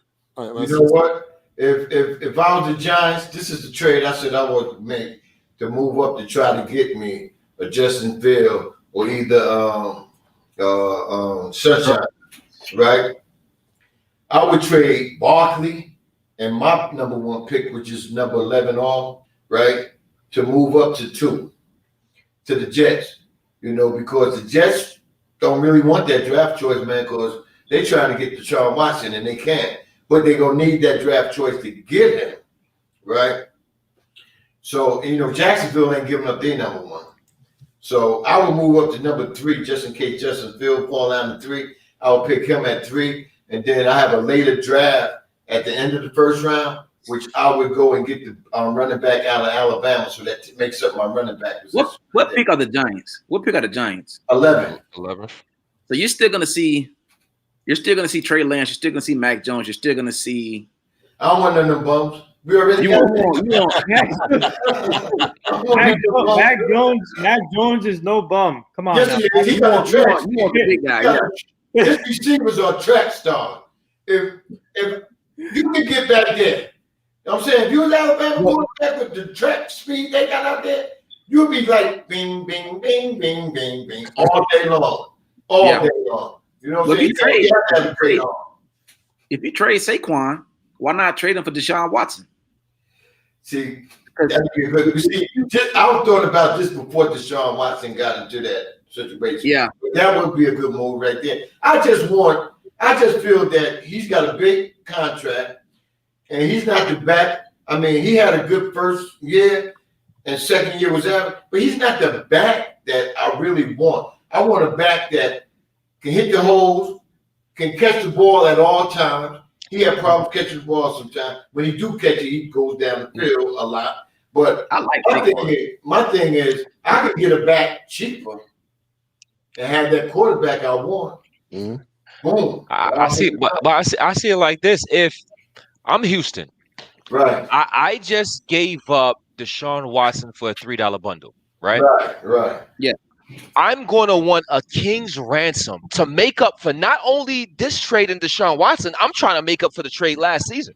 I'm going to want a king's ransom for Deshaun Watson. I'm going to want your first round, your second round, the first round next year. I'm going to want a ton of picks now. They want 3 or 4, and that what I read is that's when the discussion begins. 3 or 4 picks, and that's when it first begins. Now, here's the thing. Deshaun, I don't know how true this is. I haven't heard him say this, but it sounds like Miami is his number 1, and the Jets is his number 2. It says the Jets on the list. I don't know. I don't know why he wants to go to because of Robert Saleh. Number 1, but Miami. Robert Saleh is the key. Robert Saleh is the key. I think he has a strong relationship. Richard Sherman said, I think I don't know. Obviously, his words does not matter to the Houston Texans, but I'm just saying. Richard Sherman said something recently saying he sees Watson forcing a trade to the Jets, and because I think he really he wants to be with Robert Saleh. I think they have a strong relationship. I don't know. And Andre Johnson is in New York. Yeah, he'd rather see Deshaun Watson go to the Jets too. So that's 2 plays that going towards the Jets' favor. But you know what, man? I'm like this. Forget Miami. Forget the Jets. Where the hell is the Giants at? I'm not picking up the phone. Our coach, our head coach, he really don't like Daniel Jones. Joe Judge don't like Daniel Jones. But you know what the Giants' problem is? Dave Gettleman is the problem. Yeah, big time. And they gave him 1 more year. Dave Gettleman's the problem. Oh, they gave him 1 more year to man. These teams are set. It's like these teams are okay with being mediocre. These teams are okay with being mediocre. Yeah. Like you need to make some kind of decision to. All right, let me drop this and just come. The Jets, come on now. Now the Jets are finally making a move to where it seems like they're trying to win. Remember now, Todd Bowles was just there a couple years ago. Yeah, and they did him wrong.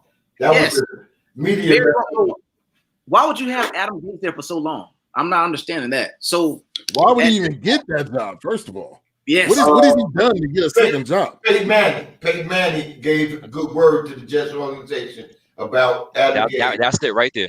I would be like, how you gonna get this man this type of word? And look what happened in Miami. You see, when Brian, what's his name, Brian Flores went to Miami. Yeah, a lot of them players that played with Gage got traded because they had bad work happen.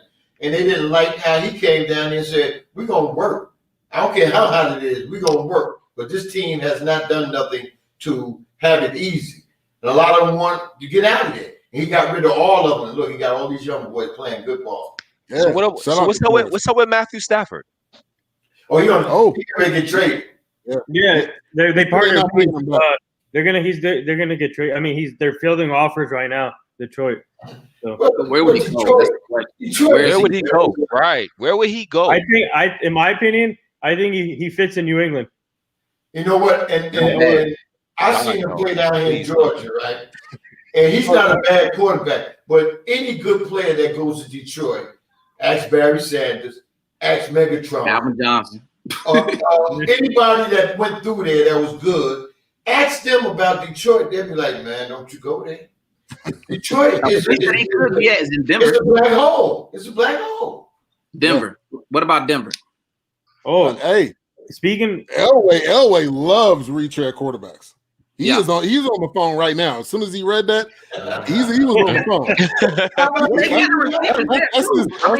That's his biggest love is retread quarterbacks. They got the weapons over there in Denver. They got a couple weapons over there. So I got Locke. But But Elway to me seems like the dude that's always trying to win. There's another team to watch for though for Stafford is I would say San Francisco because I think New England there's a chance that Jimmy Garoppolo can go back to New England. So watch out for Stafford going to San Francisco and then possibly New England getting back Jimmy Garoppolo.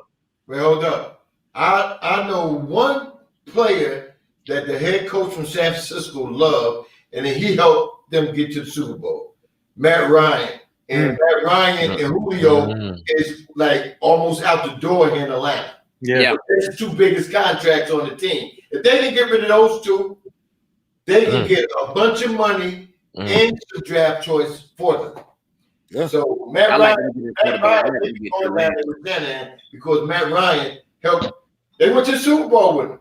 Yeah. Yeah. New England is about to get one of these guys. Yeah. Stafford. It could possibly be Deshaun. Wentz. I mean, like, look, they're not doing Cam. The Cam experiment did not work, which I would have loved for it to have worked, but it did not work. Whoever's fault it is, they're not bringing him back, and they're not rolling Stedman out there.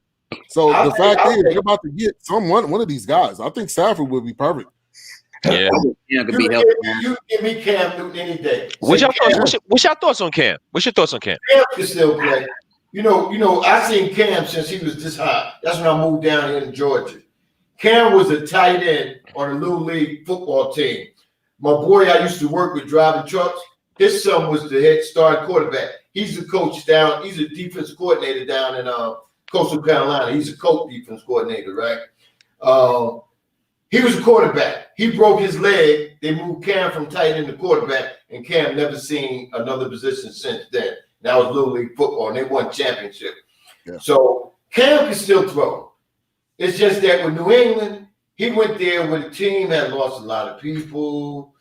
New England had to try to mix their system with how Cam played. So it was a lot of growing pain. Now, I'll take Cam if he comes to the Giants because you know what? If he came to the Giants, it's basic NFL offense. It ain't all that stuff Josh McDaniels doing. Josh McDaniels trying to be some type of technology type guy where he's doing all this technical bold stuff, you know. and you know, that's Brady stuff he's doing. You know, so I think Cam's still got about 2 years left and 2 good years left in him.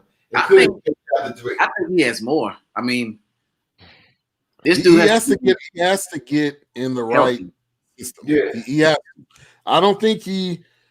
I just don't think he's that guy that can step on any team and lead them, you know, to a championship or to a playoff win. I think he has to be in the right system with the right coach.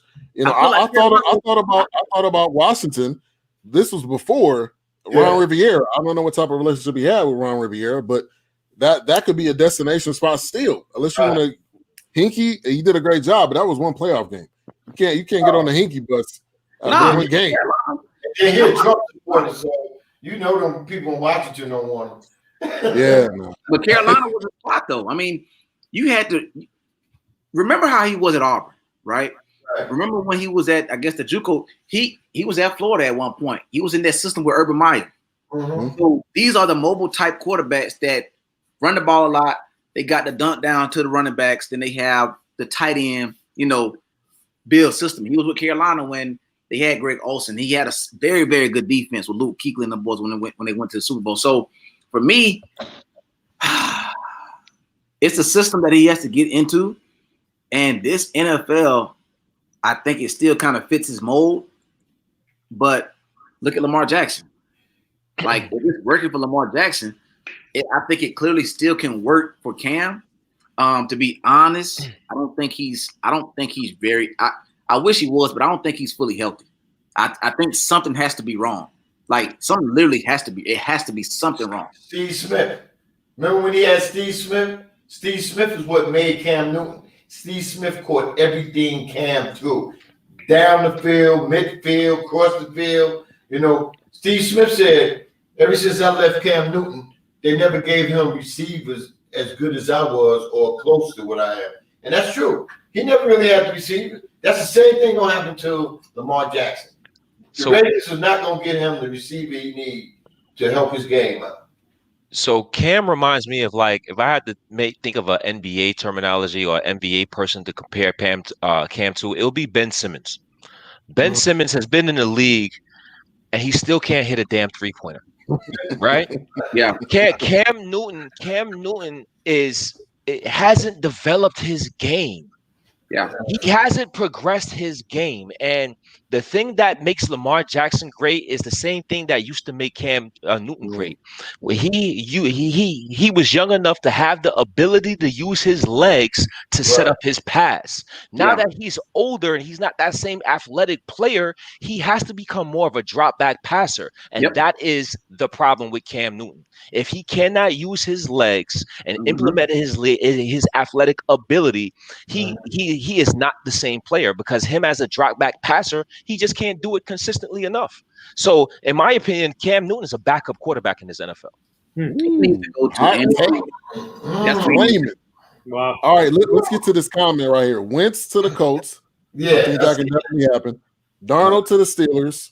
I think that could happen too. And Stafford to the Patriots. I see all that happen. Yeah. Darnold to the Steelers. Wait, what? I don't think Hey, you know, they think the Jets will trade Darnold. Like, you know, Haskins went to the Steelers too. Yeah, they picked him up. I mean, that should be a good partnership. I think him and Tomlin. We'll see what happens. I don't know how devoted they are going to be to helping to build him into, with the quarterback that they want. Who do the Saints get? That's the question. They already got who they got. They're gonna play Jameis. Taysom Hill. They're gonna play Gadget or Jameis. Well, Jameis don't have a contract. Taysom Hill has a contract. If they sign Jameis, they probably only give him 1 year. All right, and we got a question here. Do y'all see Jalen Hurts or Carson Wentz? Shout out to Al Ha, he was on the show earlier. But Jalen Hurts or Carson Wentz getting traded? Carson Wentz, I see Carson Wentz getting traded, and I think this organization was whoever made the choice to put him in was the person that I think is still there, which was probably Howie. Maybe the person that didn't agree with that decision is out of there. So I definitely see Wentz getting traded. But the general manager is a Wentz supporter. The general manager. So that's how the coach really got fired, because the general manager was kind of mad that he got benched at first, and then he went to ownership and said, because this was on Philadelphia radio. I listened to Philadelphia and New York radio.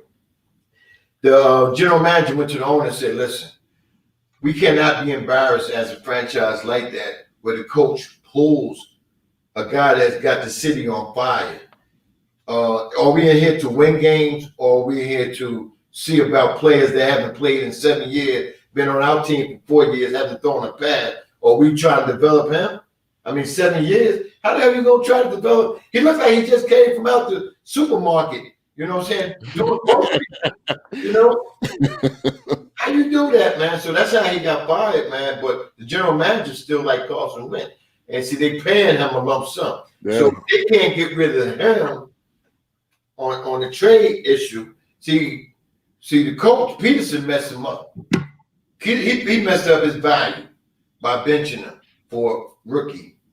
So it's going to be a tough situation in Philadelphia. We don't know what they're going to do. That place to me, I don't know. Somebody got to be. Is it Jeffrey Lurie or something like that? Yeah, like for one, once you bring Jalen Hurts in, Carson Wentz should have been out there regardless. Now, what really messed up is you gave him that contract. You gave him that. You got Alshon locked up on the big deal. You got these guys. I think it's a cap hit of like 30 million or something like that before March.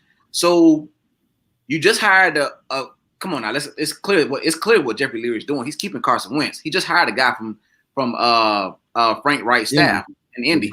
Right. Get him right. Yeah, they say they want to get him right. So right now, you gotta trade. You gotta trade Jalen Hurts, because if not, he's gonna sit behind Carson Wentz, and then you're gonna have to pay him too. So at some point, there's a possibility that we could see Jalen Hurts get traded during the draft. And the reason why I say that is because we're talking about all these teams that need quarterbacks. Yeah. You've already seen we don't know what the college quarterback's going to do right now. We don't know what Trask is going to look like. We don't know what Trevor. We think we know what they're going to look like, but we know what Jalen Hurts looks like in the league. Yeah. We got tape on him. Yeah. So if you're talking, Chief, you talk about you need a quarterback. Get'em needs to be trying to call Philly for Jalen Hurts. Yeah, I like that right there. Yeah. He's already somewhat kind of proven. Why would you keep Jalen Hurts as your backup quarterback, knowing that all he's going to do is sit and watch Carson Wentz out his contract? He has to play. He has to. Yeah. And Carson was affected by that clearly all year. Yes. All year he was affected with Jalen Hurts being there negatively. Yeah, and because he was doing good in practice, and you see how he looked when the coach took him out and put this bum in there. You see how he was on the bench, like he was in the days, like what's up? Yeah. And then the coach will say he went to him early in the week, said we're gonna put him in, but not in a close game like that, man. I mean, Doug Peterson will never get a head coaching job again. Somebody picked him up as an OC, but he'll never get a head coaching job again. Philadelphia probably will never go to a Super Bowl or win an NFC East championship in another at least 6 years. I guarantee you. They hurt. They drafted Jalen Reagor over Justin Jefferson. Just think about that. Right. Yeah. TCU. Right. He's not bad, but Right. Justin Jefferson just came off a national title. Right. How can you take Jalen Reagor over him? Yeah, the guy from TCU. Minnesota's thinking like clearly we made a great trade with the Bills after they seeing that because they got Justin Jefferson. So this front office, and this is the thing, like and I said it last week. I'm a diehard fan, but I'm not a biased fan. Right? I'm thinking front office. Okay, what do you do to make some of these pieces? I didn't like some pieces that you're making. You got to build around the players that you get. Some decisions hurt you in the long run. You brought back Deshaun Jackson, and what has he done? He played like 2.5 games. 2.5 games, and he said his hamstring was hurting and hasn't played since. So you're giving out this contract. You're making some of these draft picks. Again, I wanted to talk to Darrell about this, but like for me, I clearly feel like it's okay, and I'll end it this here because I gotta go. I would find it okay that the Packers drafted Jordan Love, and the reason why I say that is because out of everybody here, how many times have we really seen the Packers be sorry? How many times have we seen them win under 10 games?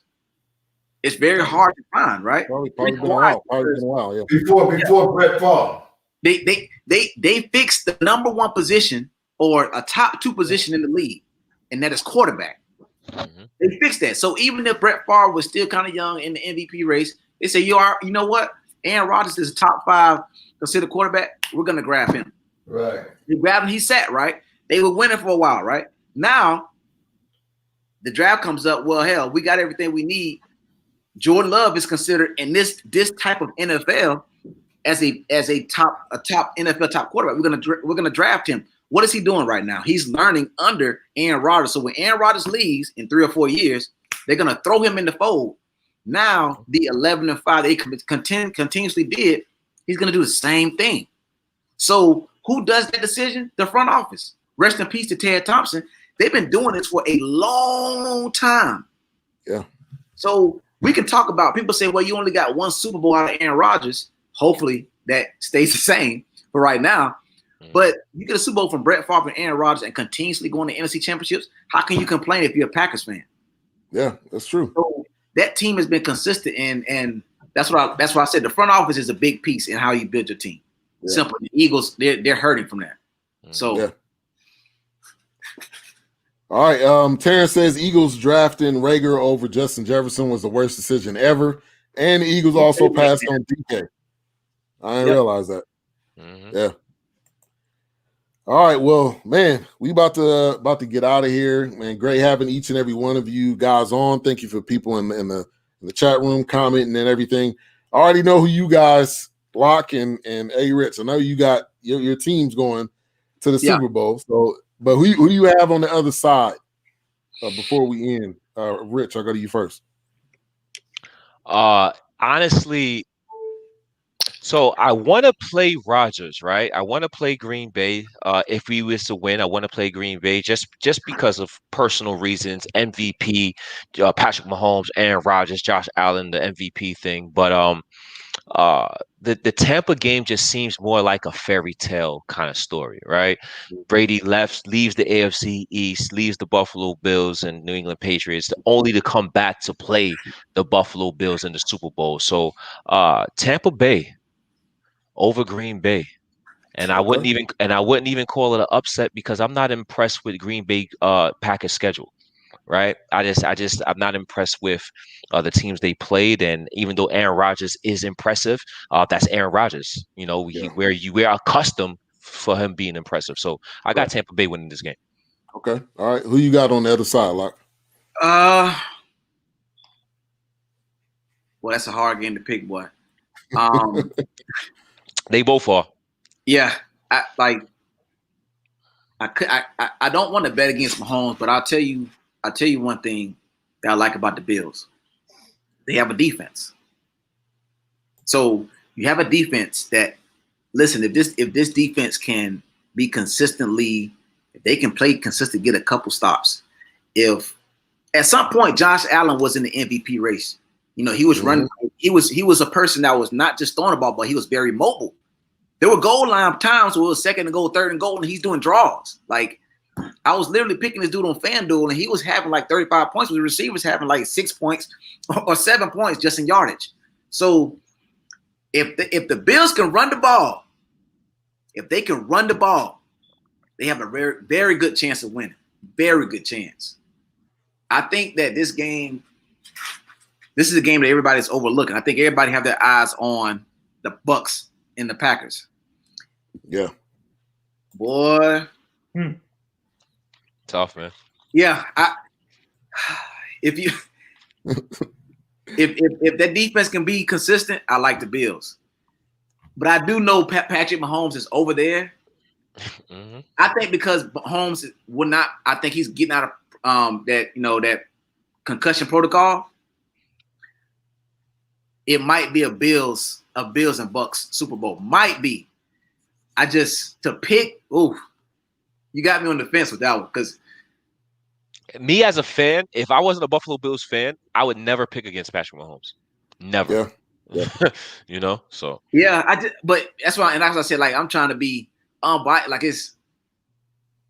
the Chiefs are a lot better than they were last year. That's the problem. They're a lot better than they were last year, and they won last year.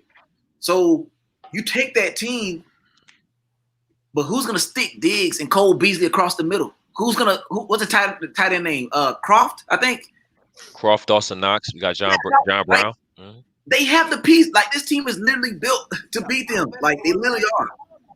So we'll see. I mean, if I had to really pick right now, I go Bills and Bucks in Tampa. Okay. Okay. All right, Nathan, I'll go to you to round this out. Who do you have? I got Bills and Packers. So Bills and Packers. Okay. All right. Nice. Well, we will see what is going to happen tomorrow. I think it's going to be two great games. I don't think we're going to see either one of them is not going to be a blowout. I think we're going to see some great games. No, but all these games will be close. I think the scores, I said 34-27 and then 37-34. So I feel like the Chiefs and Bills game, I think is going to come down to a field goal, last second field goal. Yeah. Nice. All right. Appreciate you guys for coming on. Before you guys go, I'm going to give you Chiefs number. You want me to put it up on the screen. I don't know how many people. I'm just going to text it to them, all right? I'm not going to put it on the screen. You might have somebody calling you from YouTube. But anyway, thank you guys for coming on, man. Locke, thank you for coming through. Of course. Nathan. Thank you for coming. Yeah, thank you for having me on. This was awesome. Yeah, appreciate that. Hey, Rich, as always, man. Love the takes. I appreciate y'all. Yeah, please, everyone, go check our show out, the NR Hour Show. We got some lit interviews coming up soon, and shout out to my co-host Alyssa Charleston. She's amazing. So please check her out. Please check my show out. Definitely. I got you on my Facebook already. Bucks, Fanlock. I want to get your information. Get your Facebook. Okay. Yeah. All right. Y'all have a good one. All right. Peace.